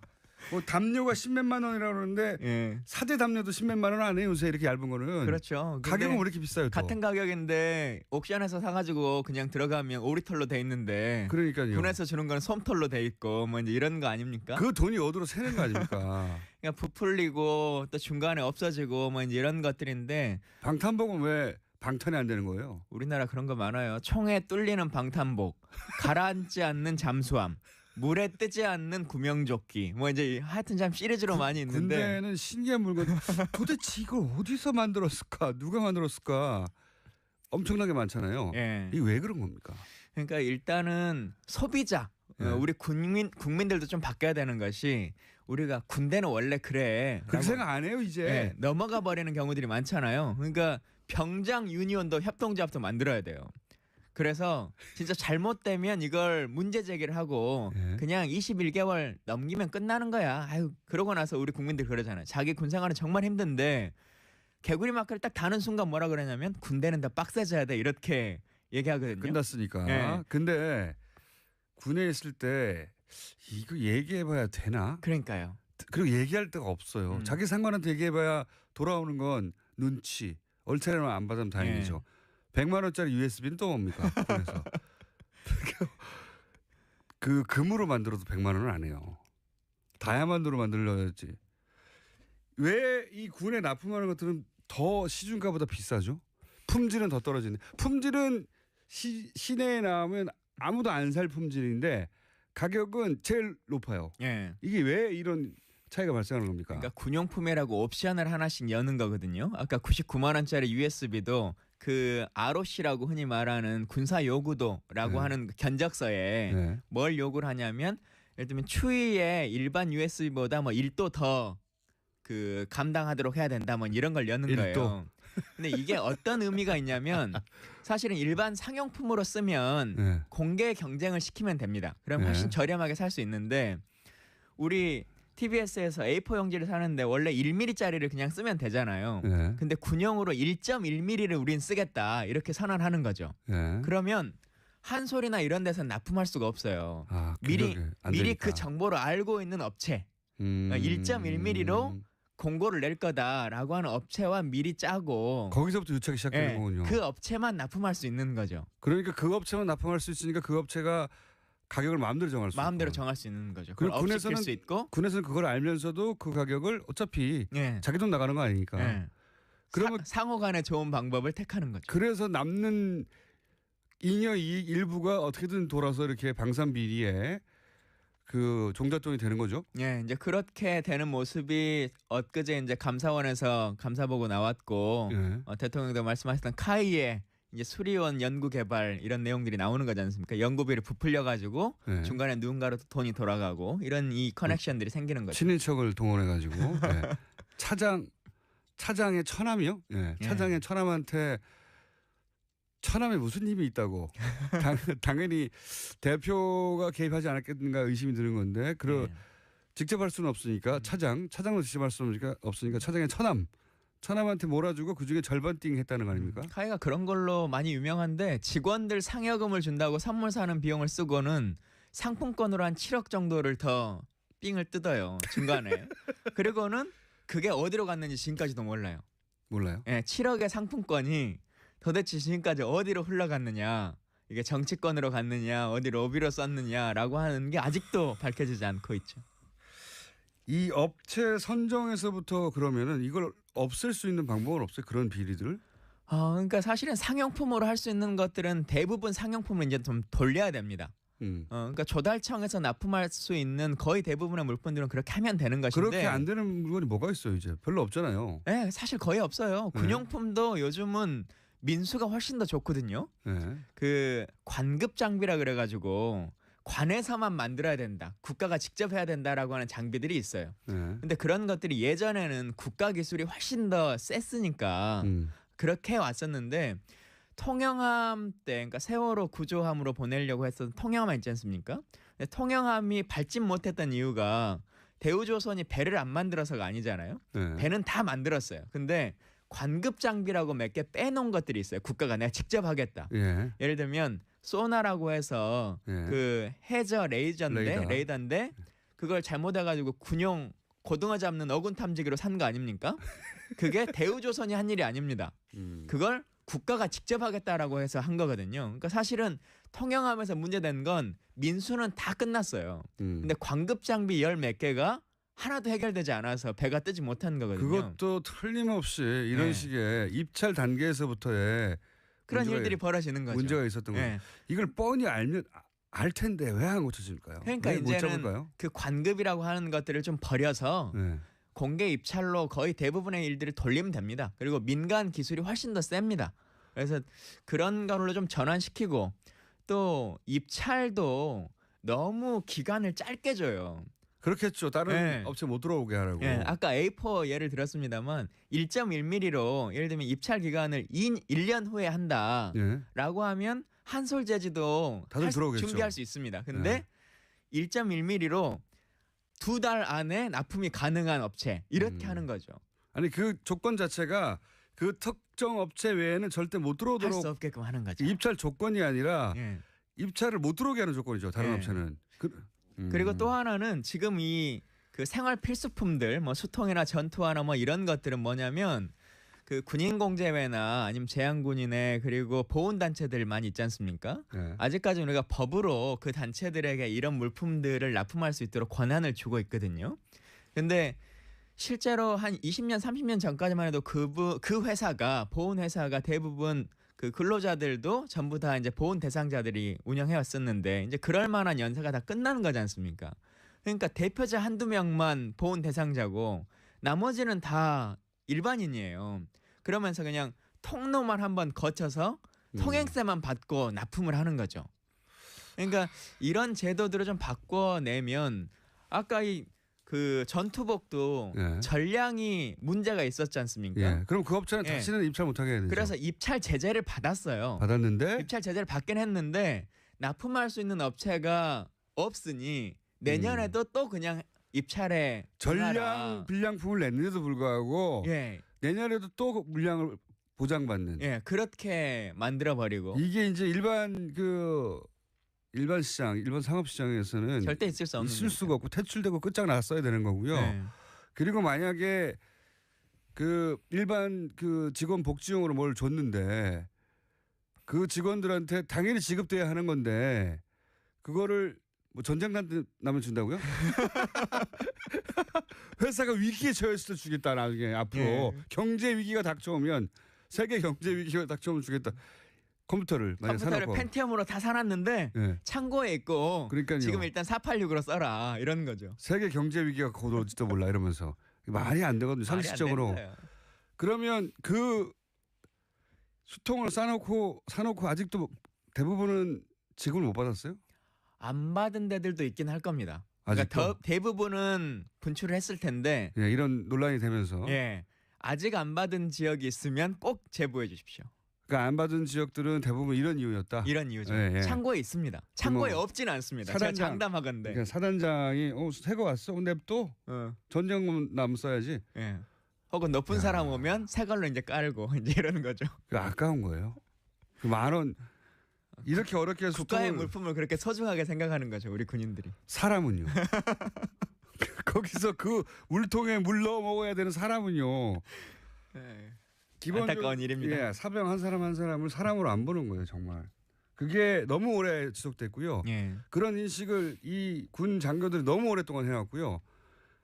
그렇게 군이 창설된 이후로 계속 지금까지 똑같이 지내왔으니까 문제의식도 못 느껴 자기들끼리는. 이거 어떻게 해야 됩니까 이거 도대체. 그러니까 근데 그 문제 의식이라는 게 우리 뭐 문민 국방장관 이런 얘기들 많이 하지 않습니까? 그러니까 사실은 인권의 측면이나 이런 복지의 측면은 그 지금 국방장관 입장에서 봐도 야 그 부대 시찰해 보면 20년 전에 내가 군생활할 때에 비하면 내 대장할 때에 비하면 보이스카웃이나 이런 생각을 갖지 않겠어요? 사실은 세탁기도 있어? 뭐 이러면서. 세탁기도 있어? 이렇게 네. 생각하는 거죠. 근데 그런 뭐 인식을 이렇게 벗어날 수 있어야 되는 거죠. 그러니까 지금 동시대적 사고를 못 해요. 예. 세탁기가 있는 건 너무 당연한 거죠. 기계가 있는데 왜 사람이 빱니까? 예. 기계를 돌리면 되는데. 세탁기도 웃긴 일이요. 그 세탁기 월급 한 10만 원 받아가는 이 군인들한테 세탁 한 번에 1,000원, 건조 한 번에 500원. 그것도 진짜 이렇게 받아가는 거잖아요. 정말 때려주고 싶어요. 예. 누가 결정했는지. 그 컴퓨터도 요즘 공공기관에서 컴퓨터 유료로 쓰는 데 없습니다. 동사무소 가도 민원인들 컴퓨터 다 공짜로 해주거든요. PC방을 만들었죠. 네. 근데 군인들 PC방 1시간에 540원씩 이렇게 막 받잖아요. 응? 사이버 직장보방이라고. 미친 거예요. 그게 군인공제가 하는 사업이거든요. 그러니까 이런 것들을 빨리 좀 철폐해야죠. 이 진짜로 국방장관이 민간인에서 나와야 된다는 생각이 들어요. 예. 민간인이 지금 이제 군 생활을 경험했던 사람들이 군을 제대한 직후는 그건 고생담처럼 얘기하지만 예. 사회생활을 한 5년 10년 이상 지나고 나면 시간이 지날수록 더 화가 나요. 야 이게 정말 말이 안 되는 거라고. 예. 사회생활 하면 할수록. 그러니까 민간 출신의 국방장관이 가서 이렇게까지 말이 안 되고 군이 돌아가고 있는지 전혀 익숙하지 않은 사람이 한번 확 뒤집어야지. 예. 사실 우리 군이 몇십 년간 군이 이제 전쟁하라고 있는 조직이잖아요. 6.25 이후에 그리고 베트남전 참전 이후에 그 사이사이에 군이 한 게 뭐 있습니까? 군은 전쟁을 안 했어요. 그래서 이런 뭐랄까 방산비리 모두가 다 그런 건 아니겠지만 이런 방산비리에 온상이 됐는데 군이라는 특성 때문에 아무도 제대로 통제를 못했거든요. 예. 그동안은 뭐 아까 보훈단체들이나 이런 단체들도 네. 적폐죠. 그런데 누구도 말하기가 껄끄럽고 그러니까 말하지 않고 넘어가 버리고 또 그동안 오랫동안 쌓여있었던 유착관계들 이런 걸 끊기 싫고 뭐 이랬었는데 자기도 혜택을 입을 수 예, 있으니까요. 문재인 정부에서는 이런 것들 좀 확 끊어놨으면 좀 좋겠다는 정말 생각도 좀 단호하게 들고요. 했으면 좋겠어요. 예. 정말 단호하게. 또 사법부에서만 검찰개혁 뭐 이렇게 얘기하면서 연공서열 그리고 뭐 전관예우 이런 얘기를 하지만 사실 국방부처럼 전관예우나 학연이 센 데가 없잖아요. 검찰은 그래도 스카이가 중심이라고 해도 몇십 개 대학이 있어요. 네. 근데 육군은 육사 하나 있는 거 아닙니까? 그렇죠. 해군은 해사 하나 있고 평생 한 번 관계가 맺어지면 상하 관계로 예. 죽을 때까지 가는 거죠. 그리고는 그 처음에 시작된 소위 인간할 때부터 연공서열을 한 번도 넘어가 보지 못하는 그렇죠. 그런 관계에 있는 서열 구조이기 때문에 이것도 빨리 좀 타파해가지고 그래서 사실은 유럽 같은 곳에서 민간인도 아니고 아예 여성으로 예. 여성으로 국방장관을 막 갈기 시작했잖아요. 지금 EU에 있는 국가 중에 6개 국가가 여성 국방장관이고요. 그러니까요. 뭐 심지어는 임신한 상태에서 맞습니다. 사열받고 있는 사진도 많이들 보셨을 이유가 거예요. 있어요. 이유가 생각해 보면 그 눈으로 바라봐야 제대로 보인다는 거죠. 예. 예. 근데 우리가 이분들은 정무적 판단을 하는 것이기 때문에 예를 들어 그 보건복지부 장관 하면 많은 사람들이 유시민 장관 이렇게 떠올리지 않습니까? 아니요. 근데 그렇습니다. 유시민 예. 장관이 의사 출신이냐 뭐 약사 출신이냐 아니죠. 사실 그렇지 않거든요. 예. 그런 의사 출신이 보건복지부 장관 된다고 훨씬 그 일들 다 잘할 것이냐 그러지 않습니다. 그러면은 예. 김광진 의원님은 최초의 육사 회사 출신이 아닌 국방장관을 노리십니까? 아이고 저는 군령권에는 별로 관심이 없고요. 군 네. 통수권에는 관심이 좀 있습니다. 일단 국방장관이라도 어떻게? 이게 사실 이 군납 비리 문제는요. 이 해도 방산 비리 문제는 너무 방대하고 너무 종류도 많고 그리고 아주 낮은 단계부터 시작돼가지고 끝이 없어요. 끝이. 예. 저희가 오늘은 첫 시간인데 이 방산 비리 문제는 앞으로 계속 나올 것 같으니까 틈틈이 예. 모시려고 하거든요. 예. 그러니까 이 사례들 연구를 좀 구체적으로 해주세요. 그래서. 사례는 무궁무진한데요. 네. 사실 들어주시는 청취자분들이 이렇게 군대 얘기를 들으면서 웃고 다 넘어가 버리거든요. 원래 그냥 군대는 그래 그렇지 라고 않다니까요 하는, 이제. 네, 하는 생각들이 좀 많은데 네. 진짜 그렇지 않은 모습을 보여줘야 됩니다. 그래서 진짜 원래 그래왔던 건 없다. 이제는 싹 바꿔야 된다. 잘못된 사람들 다 처단하자라고 하는 그 생각들을 국민의 뜻이 모아줘야 되는데요. 군대 사법부 이런 건 개혁하자. 윤일병 사건, 임병장 사건 나고 네네. 나서 라고 해서 국민 여론이 높을 때는 군대가 막 변화할 것처럼 얘기합니다. 네. 군사 재판도 폐지하고 뭐 하겠다. 근데 여론이 조금 수그러드니까요. 잊어버리면. 그때 약속했던 거 단 한 건도 안 지키거든요. 그래요. 아니 수통만 생각해보세요. 제일 간단한 전군의 수통 교체하는데 25억 이게 창문 일에 처음 있는 일이에요. 김강진 전 의원이 처음으로 한 거예요. 이때까지 그 무수한 국회의원들이 한 번도 안 한 겁니다.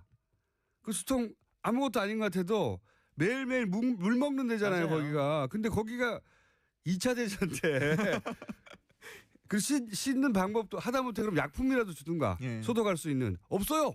할 방법이 없으니까 하도 모래 넣어서 흔들고 막 비누 넣어서 흔들고 그 모포도 실제 씻는 방법이 없는 거지 않습니까? 그러니까 일광 소독하잖아요. 그냥 그러니까요. 햇볕에 말리라고. 이 지금 군에 보급된 세탁기에 그 모포를 돌릴 수 없을 거거든요. 아마도 그걸 돈을 받아 왜 군에서 하면 할수록 열받아요. 이 군인 사병들은 인간 취급도 못하고 오히려 그 사병들을 돌을 빼먹는 기계로 생각하지 않는다면 어떻게 세탁기를 돌을 맞습니까? 예. 아니, 사병들이 거기서 사적 일을 했나요? 그것도 그 깔때기로 치자면 제가 전수 다 바꿨습니다. 예, 이제 더 이상 현재 계약 기간이 만료된 2017년 말이 되면 2018년부터는 세탁기 건조기 전부 다 국가가 지급합니다. 예. 그래요? 근데 왜 떨어졌어요? 그러니까 그 길거리 가서 막 이렇게 악수하고 막걸리 마시고 이런 걸 잘해야 되는데 네.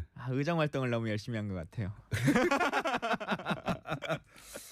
자, 오늘은 뭐 예를 들어서 헬기 수리온이라든가 카이라든가 등장하는 방산비리 통영함이라든가 구체적으로 한 게 아니고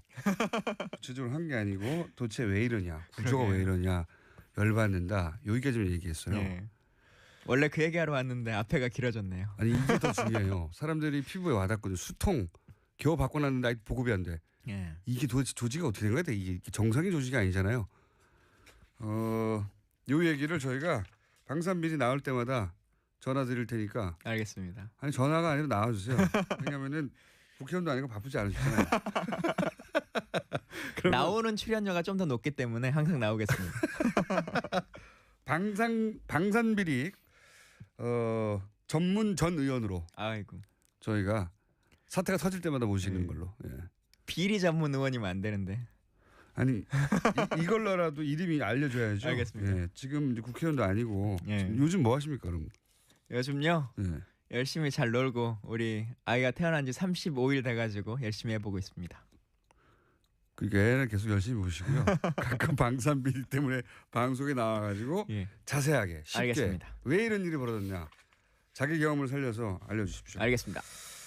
야 수통이 다 교체돼가지고 다 수통을 들고 있는 줄 알았더니 그게 또 손에 안 들어가는군요.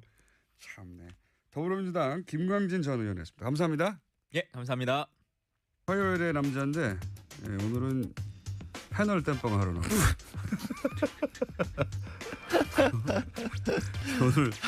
오늘 패널 정태수 소장님이 갑자기 일이 생기셔가지고 저희가 일이 생길 때마다 가장 먼저 전화기를 들고 양지열 변호사를 찾습니다. 좋은 말로 할 때 땜빵 하시죠. 자 오늘은 그래도 본인 시간도 아닌데 땜빵으로 나오셨기 때문에 저희가 중앙마 이런 거 얘기 안 하고. 아니 뭐 방문 판매 마왕이라고 방문 판매. 이미 스스로 자백을 했어요. 이제 수능이 되더라고요. 다도 얻어맞으니까 안 때려주면 이상해. 네. 땜빵 마왕. 갑자기 6시 20분에 전화를 해서 나와라. 그래서 네 알겠습니다. 네, 어제 전화한 것도 아니고 오늘 새벽 6시 20분에. 새벽 6시 20분에 정태수 소장님이 못 나온다고 하십니다. 그래 그럼 양질 변호사 불러. 그럼 보통 이제 이렇게 새벽에 하면 급하게 섭외했다고 다들 짜증내거나 자기가 너무 저렴하게 보일까봐 스케줄이 있다고 하거나 하나 양질 변호사는 네 알겠습니다 하고 바로 그러지 말고 어제 중요한 문건 때문에 급히 바꿨다 이렇게 얘기해 주면 안 될까요 혹시? 네, 사실이 아닌데요. 뭐. 제가 오늘 새벽에 전화하는 걸 봤습니다 옆에서. 네. 그럼 어떻게 하냐? 양질 변호사가 있잖아요. 뭐지 이건 이제 패널 땜빵까지. 알겠습니다. 뭐 중요한 그래서 일이니까. 새벽에 전화하면 전화 안 받을 줄 알았어요. 아니 사실 제가 눈이 이제 좀 나이가 있어서 그런지 새벽에 잠이 안 와가지고 뉴스를 보고 있는데 갑자기 전화가 온 거예요. 그래서 당황했죠. 6시 20분에. 저희도 이 시간에 전화 안 받거나 받아 짜증낼 수 있다. 새벽부터. 눈 뜨고 있었어요.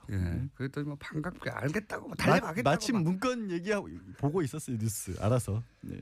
자 그래서 달려온 분입니다. 자 캐비넷 문건 오늘 얘기해 볼까요? 네. 깜짝 놀랐죠. 민정수석실에서 발견된 문건이 있다라고 해서 청와대에서 전수조사를 해보겠다. 혹시 또 남아있는 게 있을까 싶어서.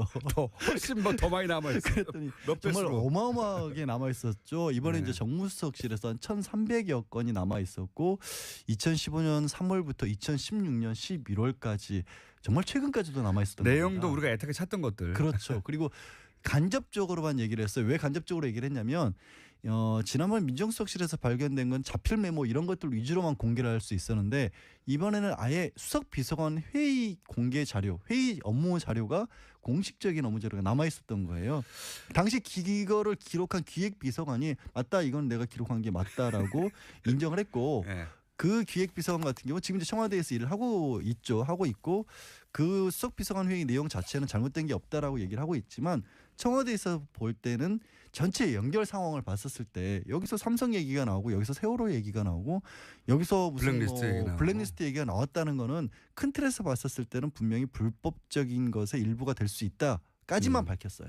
그러니까요. 구체적인 내용은 이제 검토를 하겠죠. 공개할 수 있는지 없는지. 그리고 이제 대통령 기록물이 아니냐. 거기도 뭐 율사들이 있을 테니까요.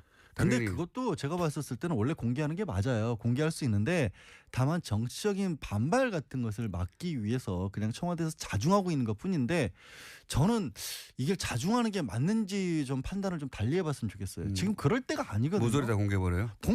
왜?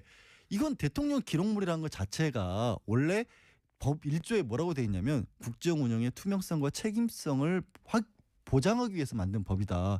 그래서 6조인가 딱 공개함을 원칙으로 한다라고 돼 있어요. 기본적으로 그렇죠. 기본적으로 노무현 전 대통령이 왜 만들었냐면 각 정권 바뀔 때마다 자기네들끼리 다 문서 비밀로 해버리고 안 넘겨주니까 아니 이게 나라가 바뀐 거냐 정권이 바뀐 거지. 그래서 우리는 기록으로 남기겠다. 하나하나 다 기록하겠다라는 취지로 만든 거거든요. 노무현 전 대통령은 몇 백만 건을 남겼죠. 그러니까 좋은 취지에서 만든 건데 이걸 뒤집는 거예요. 자꾸 이걸 그래서 뒤집어서. 기록하는 사람이 엄청 고생했다지 않습니까? 그러니까 그래놓고 무슨 청와대 내에서 벌어지는 모든 일을 기록하라고 해가지고 사실은 제가 이거를 할 때마다 화가 나는 게 그것 때문에 가장 고초를 겪은 분이 또 노무현 전 대통령이었거든요. 본인들이 남긴 기록 때문에. 본인은 좋은 취지로 남겼는데 그것 때문에 사법 만들었다고 또 뭐 빗대 그 행정관들 기소했었죠.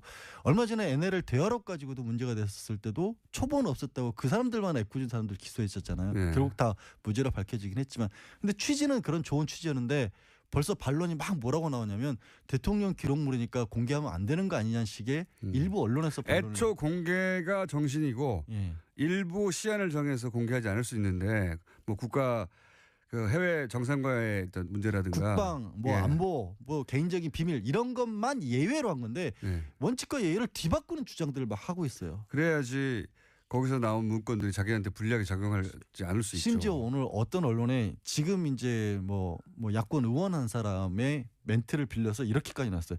대통령 기록물의 입법 취지가 전 정권의 기록을 다음 정부가 보지 못하게 하는 게 입법 취지라고 그렇게 아예 코트를 따서 인용을 해놨는데 사실 아니다 전혀. 전혀 생각을 해보세요. 전 정권의 기록을 다음 정권이 못 보면 이게 그러면 나라가 그러니까요. 유지가 됩니까? 국가의 연속성이 없어지는 거죠. 네. 국가의 연속성이 생기라고 만드는 당연히 법안인데. 그렇죠. 그리고 이번에 나온 것들은 다 범죄 현장에서 쏟아져 나온 증거물들이에요. 자, 알겠고요. 예. 그러면 실제 그게 재판에 영향을 주려면 소정의 절차가 있지 않습니까? 그렇죠. 그 절차를 설명해 주십시오. 일단은 청와대에서 원본은 대통령 기록관으로 이관을 시켰고요.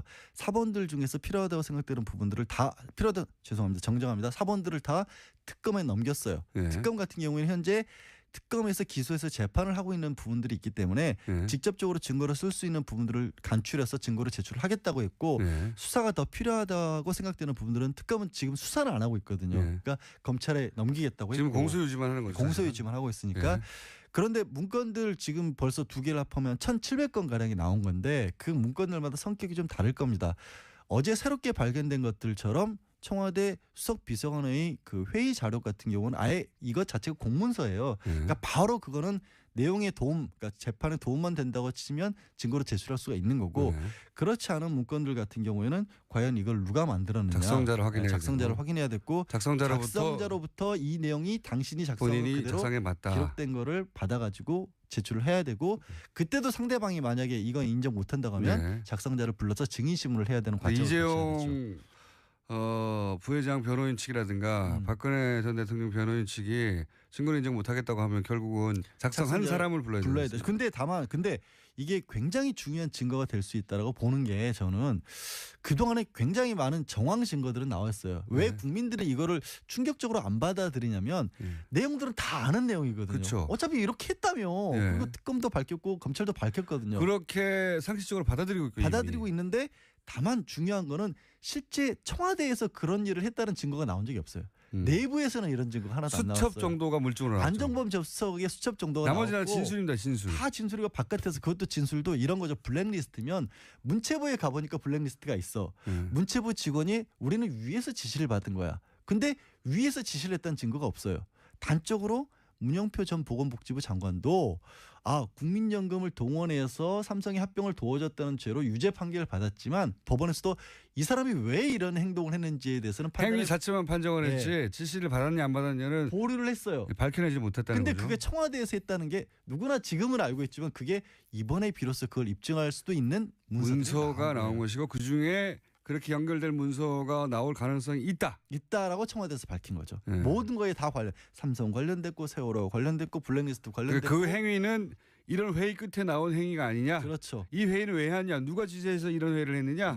이렇게 따져가가지고 그렇죠. 위에서 지시받았다. 아니 조윤선 전 장관도 본인은 블랙리스트 모른다라고 눈물을 흘렸잖아요. 김기춘 전 비서실장 나 아무것도 하는 게 없다. 이번에 나온 게 비서실 회의거든요. 여기서 무슨 얘기가 나오냐에 따라서 그 사람들이 얼마나 제대로 얘기를 했는지 아니면 여태까지도 거짓말을 했는지가 밝혀질 수 있는 중요한 키들이 나온 거죠. 그러니까 그렇게 됐으면 좋겠는데 실제 그렇게 되기까지 몇 가지 장애가 있어요. 시간이 없다. 물론 그런 부분들로 있죠. 물론 당장에 이재용 부회장 같은 경우에는 8월 2일까지는 결심을 해야 재판을 마쳐야 8월 16일까지는 선고를 할 수 있다. 근데 이제 검찰 쪽, 특검 쪽에서 이렇게 새로운 자료가 나왔으니 연기해달라고 요청을 하겠죠 아마도. 그거는 여러 가지 이게 연기를 그걸로 연기를 할 수는 없는 게 구속 시한의 문제가 있잖아요. 구속 시한은 8월 20 며칠까지지 않습니까? 8월 17일까지예요. 8월 17일이요? 네. 한 주라도 미뤄달라고. 아니 그게 그런 식으로 안 된다는 걸 아시잖아요. 왜 전문 피해자께서 왜 그러세요? 아니 특수 상황이라 그렇게 말할 수 있지 않을까? 혐의 사실을 추가할 만한 것들이 혹시라도 나온다라면 모를까. 지난번 정리라도 증언을 했으니까 그런 게 없으면 불구속 상태라도 할 수는 있겠죠. 그런데 이제 구속 상태에서 끝내고 싶어 하겠죠. 당연히. 근데 이제 그렇죠. 이제 증거 가치가 얼마나 크느냐에 따라 달라질 거고 한 가지 더 이제 가치가 있다면 박근혜 전 대통령 시간이 좀 있어요. 박 전 대통령은 시간이 그래도 있는 편이죠. 그런데 이제 이재용 부회장 같은 경우에는 시간도 촉박하고 근데 이재용 부회장의 판결이 박근혜 전 대통령 최순실 모두에게 영향을 미치는 중요한 그 재판이란 말이죠. 굉장히 그러니까 줬다는 사람이 확실하게 준 걸로 여기서 뇌물로 되면 그럼 나머지는 거의 이제 반자동이라고 볼 수가 있는 그러니까요. 거죠. 여기서 근데 뇌물죄 그래서 여기서 모두가 같은 편이 된 거 아닙니까? 박근혜 전 대통령은 그래서 이 재판에 증인으로 안 나가려고 구인장이 와도 구치소에 구인장을 보내는 경우가 어디 있어요? 구인장이 필요 없으라고 구치소에 넣어놓은 건데 그렇게 보면 19일 날이 그래도 안 나와. 중요한 기점이 될 거예요. 일단 구인장을 그러니까 강제로 끌어올 수 있는 거를 일단 법적으로는 받아놨는데 집행된 사례는 없었거든요. 지금까지. 아니, 구치소에서 나 안 나간다는 사람이 없으니까요. 구인장이 언제나 부를 수 있으라고 거기다 구치소에 그러니까 과연 구속영장이 그거 아닙니까? 네, 그렇죠. 당시에는 그러니까 도주의 위험이 있으니까 어디 못 가게 죄가 확정되지 않았는데 구속시켜 놓은 건데 지금은 그렇게 구치소에 있는 사람이 안 나간다고 하니까 그렇죠. 또 한 번 구인장을 한 걸 발부했죠. 아니, 발을 다칠 수도 있잖아요. 그러니까 근데 구인장을 발부했는데도 안 나왔거든요. 네, 지난번에도 사실은 발부했었는데 안 나왔거든요. 법을 완전히 무시하는 거죠. 네. 몸이 힘드셔서 그런 거죠.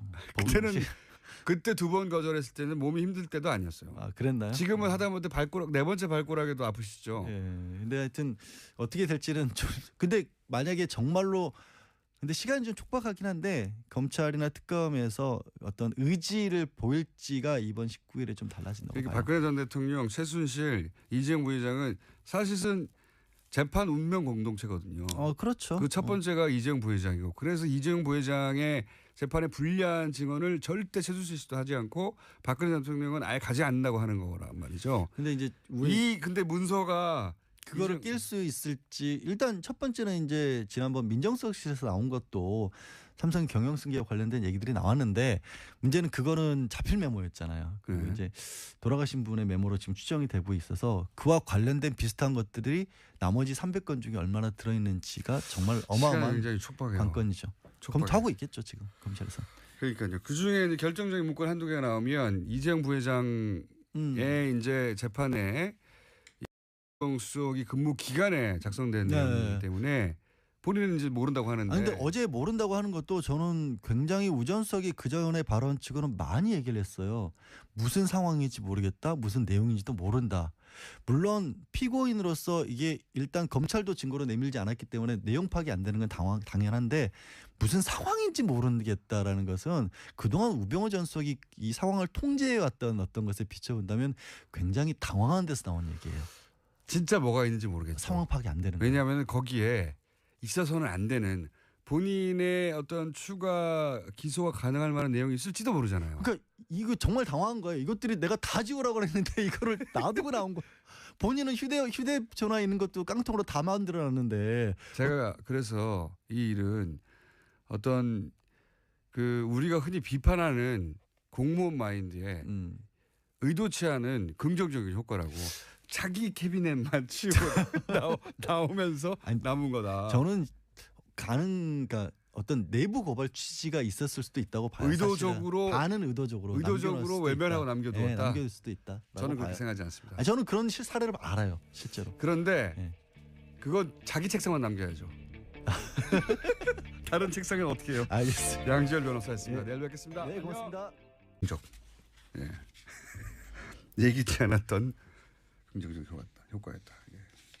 그렇게밖에 설명이 될 수 없죠. 이렇게 많이 나온 거는 한두 건도 아니고. 네, 오늘까지 계속 조사하겠다고 했으니까요. 추가로 또 뭔가 발견될 가능성도 있습니다. 지금까지 나온 게 이제 한 1,000 몇백 건인 건. 어제 1,300건이었고요. 또 지난주 금요일에 300건이었으니까 합치면 1,600건 정도 됩니다. 2,000건이 될 수도 있겠네요.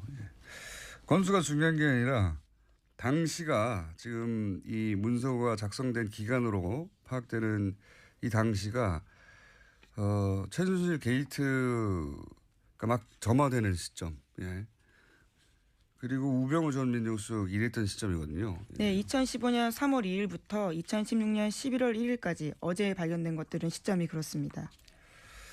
그러니까요.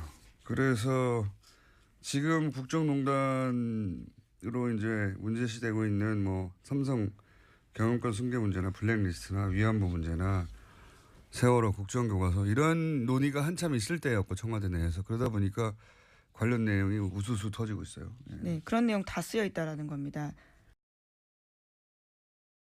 언론사 가운데 어디를 활용해서 어떻게 하라. 언론사를 이렇게 마음대로 부리고 싶은데 지상파를 어떻게 그냥 돕겠어요. 근데 보면 항상 보수 정권에서는 이런 언론과 권력과 언론의 협조를 넘어서는 밀월, 뭐 부역이라고도 표현하고도 하는데 항상 있었어요 보면. 특이하죠. 보수 정권은 언론사를 이렇게 끼고 가는 것을 기본으로 생각했던 것 같아요. 부끄러운 일이죠. 시사에는 연락이 없었나 보죠? 뭐 아예 블랙리스트에 올라가 있었습니다. 지난번 나왔었는데요, 보도가요. 네, 제 이름도 있었습니다. 자, 다음 뉴스는요? 네, 청와대는 이번 정부 문건 작성 관련해서 특정인이 작성했다라는 것도 알려줬었는데요. 기획비서관, 그러니까 박근혜 정부의 기획비서관이 작성했다라는 겁니다. 그런데 그 인물은 현재 국무조정실장이거든요. 좀 작성자가 특정됐기 때문에 전문 증거로서의 능력을 좀 인정받을 수 있지 않을까 싶습니다. 일부 문건이겠죠. 모든 건 아니고. 네, 그렇습니다. 200건 정도요. 근데 또 한 가지 이제 좋은 점은 뭐냐면 청와대에서 이렇게 비서관급들 근무했던 분들은 대부분 공무원들이에요. 또 그러다 보니까 지금도 현직으로 있어요. 그러니까 조사가 실제로 그렇게 어렵지 않다. 예. 해당 공무원 그 보직에 있던 사람들에게 어떻게 된 건가, 본인이 작성한 게 맞는가 확인하는 게 그렇게 어렵지 않다. 이렇게 되면 이제 이 작성 시기에 근무한 우병우 전 민정수석 같은 경우에 지금까지 기소된 혐의들로는 사실 유죄도 나기 어렵고 나봐야 벌금 정도거든요. 예. 근데 기억해 보시면 최순실 게이트의 시작은 우병우 전 민정수석으로부터 시작된 겁니다. 우병우 전 민정수석과 조선일보에 네, 속칭 넥슨 땅 보도 사건이었죠. 네, 조선일보가 대립각을 세우면서 긴장이 고조됐었는데 그때 첫 번째 라운드는 조선일보가 졌죠. 예, 그래서 깨갱하고 사라지는가 했더니 미르재단 건물이 나오고 하면서 터진 건데, 그러니까 첫 시작이 우병우 민정수석이었는데 우병우 민정수석은 사실상 아주 가벼운 정도 처벌밖에 예상이 되지 않는데 유죄가 난다 하더라도 이게 이제 추가 기소의 출발점이 될 수도 있다, 이런 문서들이. 네, 그런 전망이 많아요. 예. 어제 법정에 나와서 재판받으러 나왔었는데 기자들이 관련해서 물었습니다. 그러자 우병우 전 수석은 언론 보도를 봤습니다마는 무슨 상황인지 무슨 내용인지 알 수가 없습니다라고 대답했습니다. 최순실 씨도 뭐 언론 보도 보고 알았다고 하는 분이니까요. 예. 청와대에 있었던 일은 모두 다 잘 모른다고 하는 분이니까. 자, 어쨌든 이게 추가 기소 출발점이 될 수도 있는 문서가 우르르 나왔다. 예. 그렇게 보시면 될 것 같고요. 그리고 또 한 가지는 이게 이제 특정되고 작성자가 그리고 관련 재판들 이재용 부회장이라든가 박근혜 전 대통령이라든가 블랙리스트 재판은 이제 선고가 나왔네요. 네, 이번 주 27일에 선고가 있습니다. 다음 주군요. 네. 그렇다 하더라도 이 내용 일부가 만약에 판사에게 가면 뭐 심정적으로 참고할 수는 있겠죠. 여간 그런 영향을 미칠 수 있다. 네. 자, 그리고 더 나올지도 모르겠다. 네. 공무원들이 큰일을 해냈다 이거.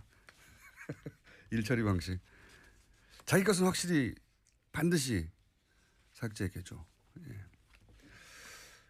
근데 일이라는 게 규모가 커지면 내일인 걸 압수수색한 다음에 넘기려면 검찰총장 아니면 법무부 장관이겠죠. 그렇죠. 직접 지휘를 하니까요. 네. 당시 법무부 장관이 황교안 법무부 장관. 검찰총장이 누구였죠? 2013년이었으면 최 총장 때입니다. 최동호 총장이요?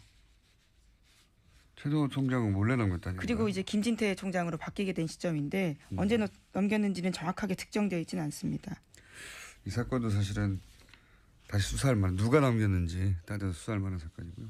방산비리 어제 얘기도 나왔었는데 오늘도 방산비리 뉴스가 있긴 있군요. 시간이 다 돼서. 예. 어제 얘기 나왔던 카이.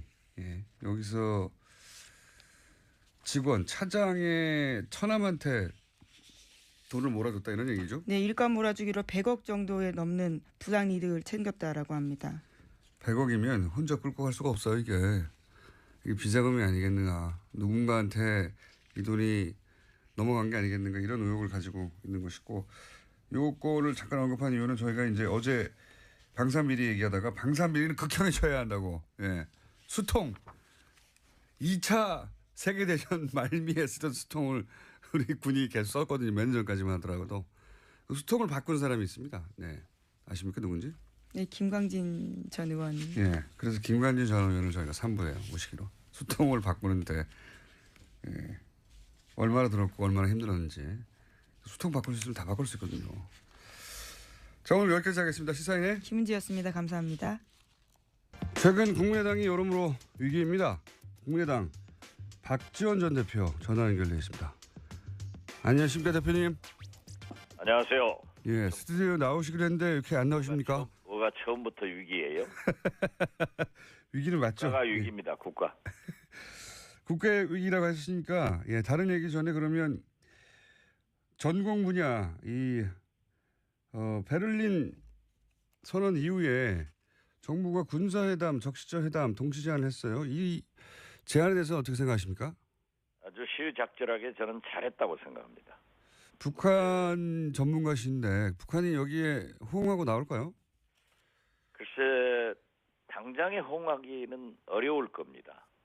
그렇지만은 우리 정부의 이러한 군사회담, 적십자회담의 제안에 대해서 생각하는 기회를 갖고 지금 현재 자기들의 상황이 결코 유엔 안보리 제재, 특히 중국의 제재가 조금 더 가속화되면은 견딜 수 없거든요. 그러니까 여러 가지를 생각하는 그러면서도 우리가 또 받을 수 없는 그러한 것을 역제안할 수 있다. 저는 그렇게 봅니다. 혹시라도 예, 문재인 정부에서 대표님에게 평양에 좀 다녀오라고 제안을 하면 어떻습니까? 저한테 다녀오라고 하겠어요? 김충수한테 다녀오라고 하지. 아니 대표님이 그쪽을 전문가시니까 예. 그런 제안은 응하실 수도 있죠. 그런 내용의 제안이라면. 그러한 제안을 하면은 저는 뭐 협력할 자세를 가지고 있습니다. 그렇지만은 제가 이명박 박근혜 정부 때도 계속 얘기를 했지만 북한에서는 아마 문재인 대통령의 가장 최측근 그리고 5년 임기를 같이 함께 할 수 있는 문재인 대통령의 음성을 듣고 싶어 할 겁니다. 그렇기 때문에 그러한 분이 특사로 가면은 저 같은 사람은 옆에서 도와줄 수 있지 않을까 이런 생각을 해봅니다.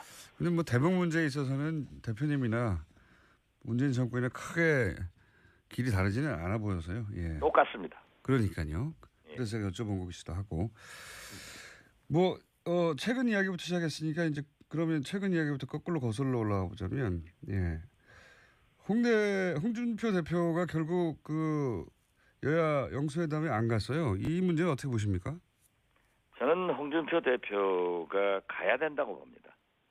가서 홍준표 대표가 하실 말씀을 대통령께 다 하시고 또 대통령의 말씀도 들어보는 것이 원칙이지 정치를 살리자, 소통을 강조하면서 대통령의 모임에 가지 않는 것은 옳지 않다 이런 생각 같습니다. 왜 안 갔을까요? 여러 가지 이유를 대던데요. 네, 진짜 이유가 뭐였을까요? FTA를 반대했는데.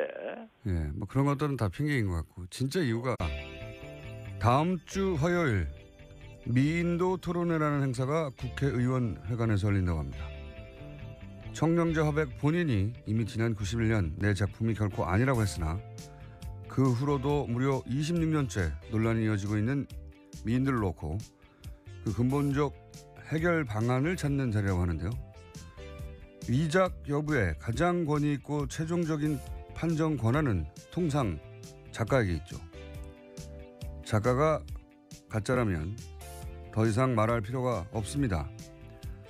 그런데 이 미인도만큼은 작가가 왕성한 활동을 할 때 생전에 이미 내 작품이 절대 아니라고 판정했음에도 여전히 공방이 이어지고 있는 참 이상한 사건이죠. 만약 그 그림이 진짜가 맞다면 그럼 천화백의 성격, 기억력의 문제로 하는 해프닝으로 마무리가 되겠죠. 근데 만약 그 그림이 가짜라면 작가가 살아 생전에 직접 가짜라고 했는데도 작가의 권위를 압도하며 지금껏 논란을 이어오게 한 그 힘의 정체는 뭘까요? 만약 그 경우라면 이 사건은 거짓이 진실의 자리를 차지하고 그 이익을 지켜내기 위해 얼마나 집요한지 미술사에 길이 남을 사례가 될 겁니다. 그리고 그런 생각을 하게 합니다. 그림 한 점 가지고도 그럴진데 그게 권력의 문제라면 얼마나 집요하고 극악하겠는가. 어쩌면 미인도 사건은 우리 현대사에서 권력이 자기 이익을 위해 만들어냈던 수많은 가짜 간첩, 가짜 안보, 가짜 담론의 축소판일지도 모른다. 제가 이 미인도 사건에 관심을 가진 건 그래서입니다. 김어준 생각이었습니다. 기자들이 미인도 사건을 아시죠? 네, 알고 있죠. 이상한 사건이에요. 이렇게까지 관심을 가지실 줄은 몰랐습니다. 아니 이제 너무 오래됐잖아요. 그리고 특이한 지점은 작가가 살아 생전에 왕성한 활동을 하고 기억력에도 아무 문제가 없을 때 내 그림은 아니다. 그러면 보통 끝나거든요. 이 위장 논란은 작가가 사망한 이후에 보통 일어나는데 예, 이상한 사건이에요. 그래서 물론 기억력의 문제거나 성격의 문제일 수도 있지만 또 한편으로 만약에 진짜로 위작이라고 하면 26년간 작가가 아니라는데도 그걸 덮어왔지 않습니까? 뒤엎어왔지 않았습니까? 굉장한 힘이죠. 그 힘이 뭔가 저는 궁금해서 계속 관심을 가지고 있습니다. 자, 이제 조만간 판결이 날 것도 같아요. 이제 국회에서도 관심을 가지고. 예. 자, 첫 번째 뉴스는요. 네, 어제 청와대가 1,300여 건에 달하는 문건을 추가로 발견했다고 밝혔습니다.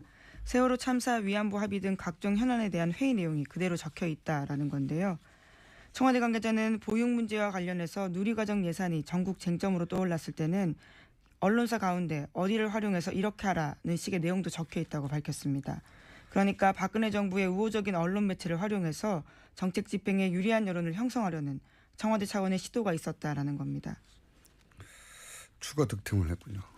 예, 훨씬 더 많이 득템했습니다. 그러니까요. 이게 이제 이걸 보면서 이런 생각이 들어요. 뭐랄까요? 공무원적 일처리 방식의 긍정적 효과라고 할까요? 의도치 않았던 자기 책임 범위, 예? 자기 책상, 그 범위를 벗어나지 않으려고 하는 공무원들의 성향이 있거든요. 사업을 하는 사람들하고는 전혀 다른데 아마도 예를 들어서 보직이나 여러 가지 이동이 있을 때 과거 캐비넷에 들어있던 것 이거는 있거나 방치된 게 이제 나온 것 같은데 한 번에 파쇄하라고 했을 때도 자기 책상, 예, 자기 캐비넷 그걸 벗어나지 않았던 거죠. 예, 그래서 네. 애매모호한 책상이나 애매모호한 캐비넷이 있었을 거 아닙니까? 예, 그건 내게 아니니까.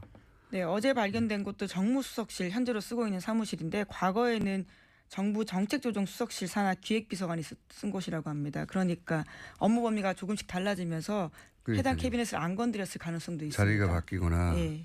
그러니까 남아있는 거를 다 없애버려 라고 지시를 했다 하더라도 그 남아있는 걸 다, 그 다는 공무원들 마인드에는 내 앞에 있는 거 다거든요. 예. 그 건물에 있는 게 다가 아니라 만약에 이게 사기업이었고 혹은 벤처기업이었고 다 없애버리라고 했다면 다 뒤졌을 거예요. 예. 공무원적 마인드, 긍정인지 일인지 애매모호한 공간이 꼭 생기거든요. 어디서나. 예. 그런 게 남은 것 같습니다. 자, 다음 뉴스는요. JTBC가 국정원 임 과장의 휴대전화를 입수해서 복원했습니다. 임 과장이 국정원 직원들과 주고받았던 수많은 문자와 통화 내역을 확인한 건데요. 문제가 처음 드러난 2015년 7월 6일 저녁에 임 과장은 통화 목록에 나나테크 허성구 이사와 통화합니다. 그런 다음에 국정원 동료 직원 이모 씨에게 이렇게 문자를 보내는데요. 허 이사가 급하게 전화를 달라고 한다. 시스템을 오해달라라고 합니다. 그런 다음에 프로그램이 삭제가 되기 때문에요. 이것이 어떤 은어인지에 대해서 지금 의문이 가고 있고요. 또 임 과장이 자의적으로 해당 프로그램을 삭제했다고 이제까지 국정원은 주장하고 있는데 해당 문자 메시지들을 보면 그런 것들을 의심하는 정황들이 드러납니다. 이게 JTBC 특종이죠. 예. JTBC가 이런 보도에 강해요. 보면. 태블릿도 그렇고. 과거 MBC가 한창이었을 때는 이제 탐사보도 능력이 MBC가 발군이었거든요. 예. 손석희 사장이 MBC 출신에서 그런가요? 이런 거는 뭐 유사 보도가 없지 않습니까? 지금 유일한 단독인데 여기서 이제 몇 가지가 드러난 게 그 임 과장이 단독으로 했다 모든 걸 얘기했는데 지금 시스템을 오해달라 이런 걸 보면 뭐가 뭔지는 모르겠는데 오버라이트일 가능성이 아주 높죠. 예. 네, 그런 다음에 삭제가 됐기 때문에 오버라이트로 볼 가능성이 높습니다. 이게 이제 그 파일 특정 파일을 지우는 방법 중에 여러 가지가 있지만 덮어쓰기가 있단 말이에요. 군사 기준을 맞추는 뭐 몇십 회 덮어쓰기 뭐 이런 프로그램 네, 아주 많이 덮었으면 예. 첫 데이터가 사라진다, 보이지 않는다라는 네, 그런 거죠. 걸 수도 있고 그 얘기는 이제 JTBC에서도 보도를 했던데 저는 처음에 이 오해달라는 걸 보자마자 제일 먼저 떠온 단어는 오링이었어. 오링. 이게 도박판에서 판동이 나타났을 때 오링이라고 하거든요. 은어로. 자원을 다 없애버려라 써서 시스템을 오링시키라 이런 네 오버라이트라고 생각을 하지만 그 단어가 먼저 떠올랐습니다. 그리고 이제 그 이런 문자를 주고 받는 날 새벽에 이걸 삭제했잖아요. 문자에 예, 그렇죠. 보면은 국정원이 그러니까 처음부터 공개할 생각이 없었던 거죠. 공개한다는 말은 페인트 모션이었고 그때 그 직전에 삭제하게 한 후에 그 책임은 임 과장 혼자 왜냐하면 개인 일탈로 얘기를 했으니까 혼자 지게 하는 걸로 미리 그림을 그려둔 게 아닌가. 임 과장은 그 사실을 스스로는 몰랐지 않았을까. 지시대로 했겠죠. 예. 게다가 또 감찰 없었다라고 국정원이 기존에 해명한 바가 있는데 하지만 7월 17일 저녁 전화를 보면 감사관실에서 찾는다라는 문자가 있습니다. 임 과장은 아마 이제 상관의 지시에 따라 삭제하라니까 삭제하고 그 부분은 네가 책임지는 거 해라라고 한 것 같고 그 책임이 이런 사망으로 이어질 줄은 저는 임 과장 본인도 몰랐을 거라고 봅니다. 유서를 봐도 그렇고 그런 의혹이 지금 있는 거죠. 그리고 이 문자를 통해 드러나는 건 아니지만 이제 이 특종이 나온 김에 확실히 다시 짚어두자면 당시 국정원은 이 이탈리아 해킹 프로그램이 북한 감시용이라고 그러거든요. 그렇죠. 절대 내부 민간에 사용하지 않았다고 네, 했습니다. 민간인 사찰이 아니었다. 혹은 뭐 선거 개입용이 아니었다. 그런 얘기를 했는데 당시 유출됐던 이탈리아 본사하고 주고받은 이메일을 보면 카톡 얘기가 나와요. 카톡 그 감청하는 것은 얼마나 진도가 나갔느냐. 그리고 삼성 갤럭시 신형폰. 네, 최신형 핸드폰에 대해서 이야기했죠. 네, 이것도 되느냐 계속 물어요. 그러니까 이게 북한이 갤럭시 수입해서 거기서 카톡을 쓰나요? 만약 북한이 진짜 카톡을 쓰면 이런 감청 프로그램을 어렵게 해외에서 수입할 필요가 없어요. 카카오 본사에서 카톡 서버를 보면 되죠. 말이 안 되는 소리예요, 이게. 말도 안 되는 소리죠. 그걸 왜 어렵게 이런 외국 프로그램을 사서 북한에 막 해킹을 해가지고 휴대폰을 그렇게 합니까? 카톡 쓰면 카톡 서버 보면 되지 그냥 우리나라에서. 영장 청구를 하든지 간첩이라고. 어쨌든 당연히 국내 사찰용이라고 추정한 게 합리적인데 예. 그때는 정권도 이거를 덮으려고 했던 거고 예. 최소한 묵인했던 거고요. 국정원은 적극적으로 말도 안 되는 북한용이라고 하고 그리고 혼자서 한 모든 걸 했다고 하는 직원은 공개하기로 한 당일날 사망해버린 거죠. 다 삭제하고. 예. 정말 이상한 사건이고 희대의 사건인 것이 국정원이 조직 차원에서 한 일을 은폐하기 위해서 심지어 국정원 내부 직원에게 책임을 떠넘기고 죽음에도 이르게 한 예, 희대의 사건이죠. 그 과장님 무슨 죄가 있겠습니까? 임 과장님. 시킨 대로 한 건데. 자, 이 사건은 굉장히 저는 큰 사건이고 앞으로도 계속 저희도 보도하고 많은 곳에서 추적해야 되는 사건이라고 생각합니다. 다음 뉴스는요? 네, 최순실 씨가 딸 정유라 씨의 삼성 뇌물재판 증언에 대해서 처음으로 입을 열었습니다. 어제 열린 자신의 재판에서였는데요. 최 씨는 박영수 특검팀이 딸을 새벽 2시에 데리고 나간 것은 잘못한 것이라면서 자신이 잠을 잘 못 잤다라고 불만을 쏟아냈습니다. 또 정유라 씨가 삼성 재판에 출석한 것에 대해서 최순실 씨는 특검의 협박으로 2살짜리 아들을 두고 나간 거다라고 주장했습니다. 뭐 최순실 씨 입장에서 이렇게 말할 수밖에 없죠. 그러니까 CCTV를 공개하지 말았어야 된다니까요. 그 차를 향해서 그렇게 향해서 뛰어가는 것을 보고 보쌈이라고. CCTV만 안 나왔어도 이제 이런 얘기를 보면 혹시 끌려갔나? 예? 잠깐 얘기하러 나왔다가 뭐 잡혀갔나? 보쌈 당했나? 생각할 수도 있는데 보쌈이라고 해놓고 그렇게 차를 향해서 뛰어가는 장면을 공개를 해버리면 어쨌든 최순실 씨와 정유라, 장시호 셋의 머리 싸움이 한참인 것 같아요. 셋의 머리 싸움이. 예. 처음에는 장시호 씨가 정유라 씨와 가까웠다가 그리고 그 정유라 씨와 엄마 최순실과의 갈등이 있다가 최순실의 이제 되치기 장시호와 둘이 싸워라. 돈은 장시호가 가져갔다. 여기까지 진척이 됐고 이때 얘기하는 돈은 그 삼성동 금고에 박근혜 있었던 전 대통령 사저 말씀하시는 사저에 거죠? 있었던 그 돈을 의미하는 거라고 제가 취재한 결과 정유라 씨는 그렇게 말했다고 하는데 특검 쪽에 근데 이제 그 저는 여기서 한 가지만 더 짚고 싶은 것은 이 금고를 최순실 씨가 장시호 씨에게 먼저 언급한 거거든요. 예.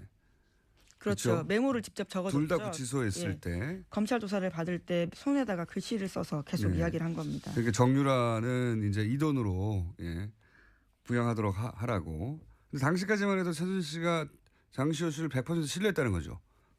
예, 지난해 12월이니까요. 평생 먹고 살 돈이 거기 있다고 말을 해줬으니까. 그런데 제가 장시호 씨 관련해서 장시호 씨 태도 변화, 특검에 협조하는 태도 변화를 보면서 이건 돈과 관련이 있을 수도 있다. 그런 가능성도 한번 특검이 따져봐야 한다고 했을 때 그 돈은 장시호 씨가 구속 수감이 되기 전 한동안 검찰에 잡히지 않고 행방이 모연했잖아요. 예.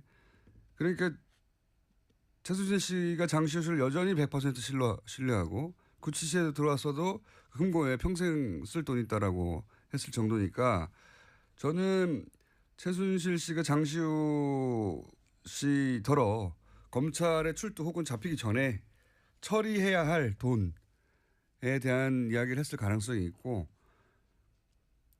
제가 얘기했던 돈은 그 돈이었거든요. 예.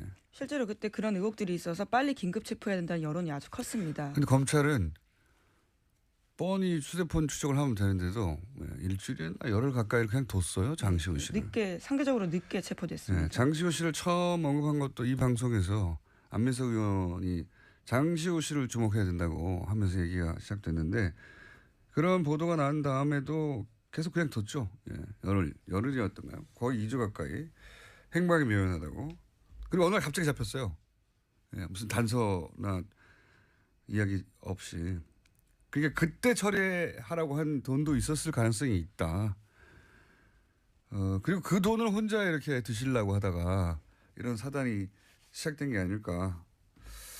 장시호 씨 수감 직전의 동선을 특검은 다시 살펴볼 필요가 있다고 저는 그렇게 그때도 주장했고 지금도 주장합니다. 자, 시간이 거의 다 돼서 하나 정도 더 하고 넘어가죠.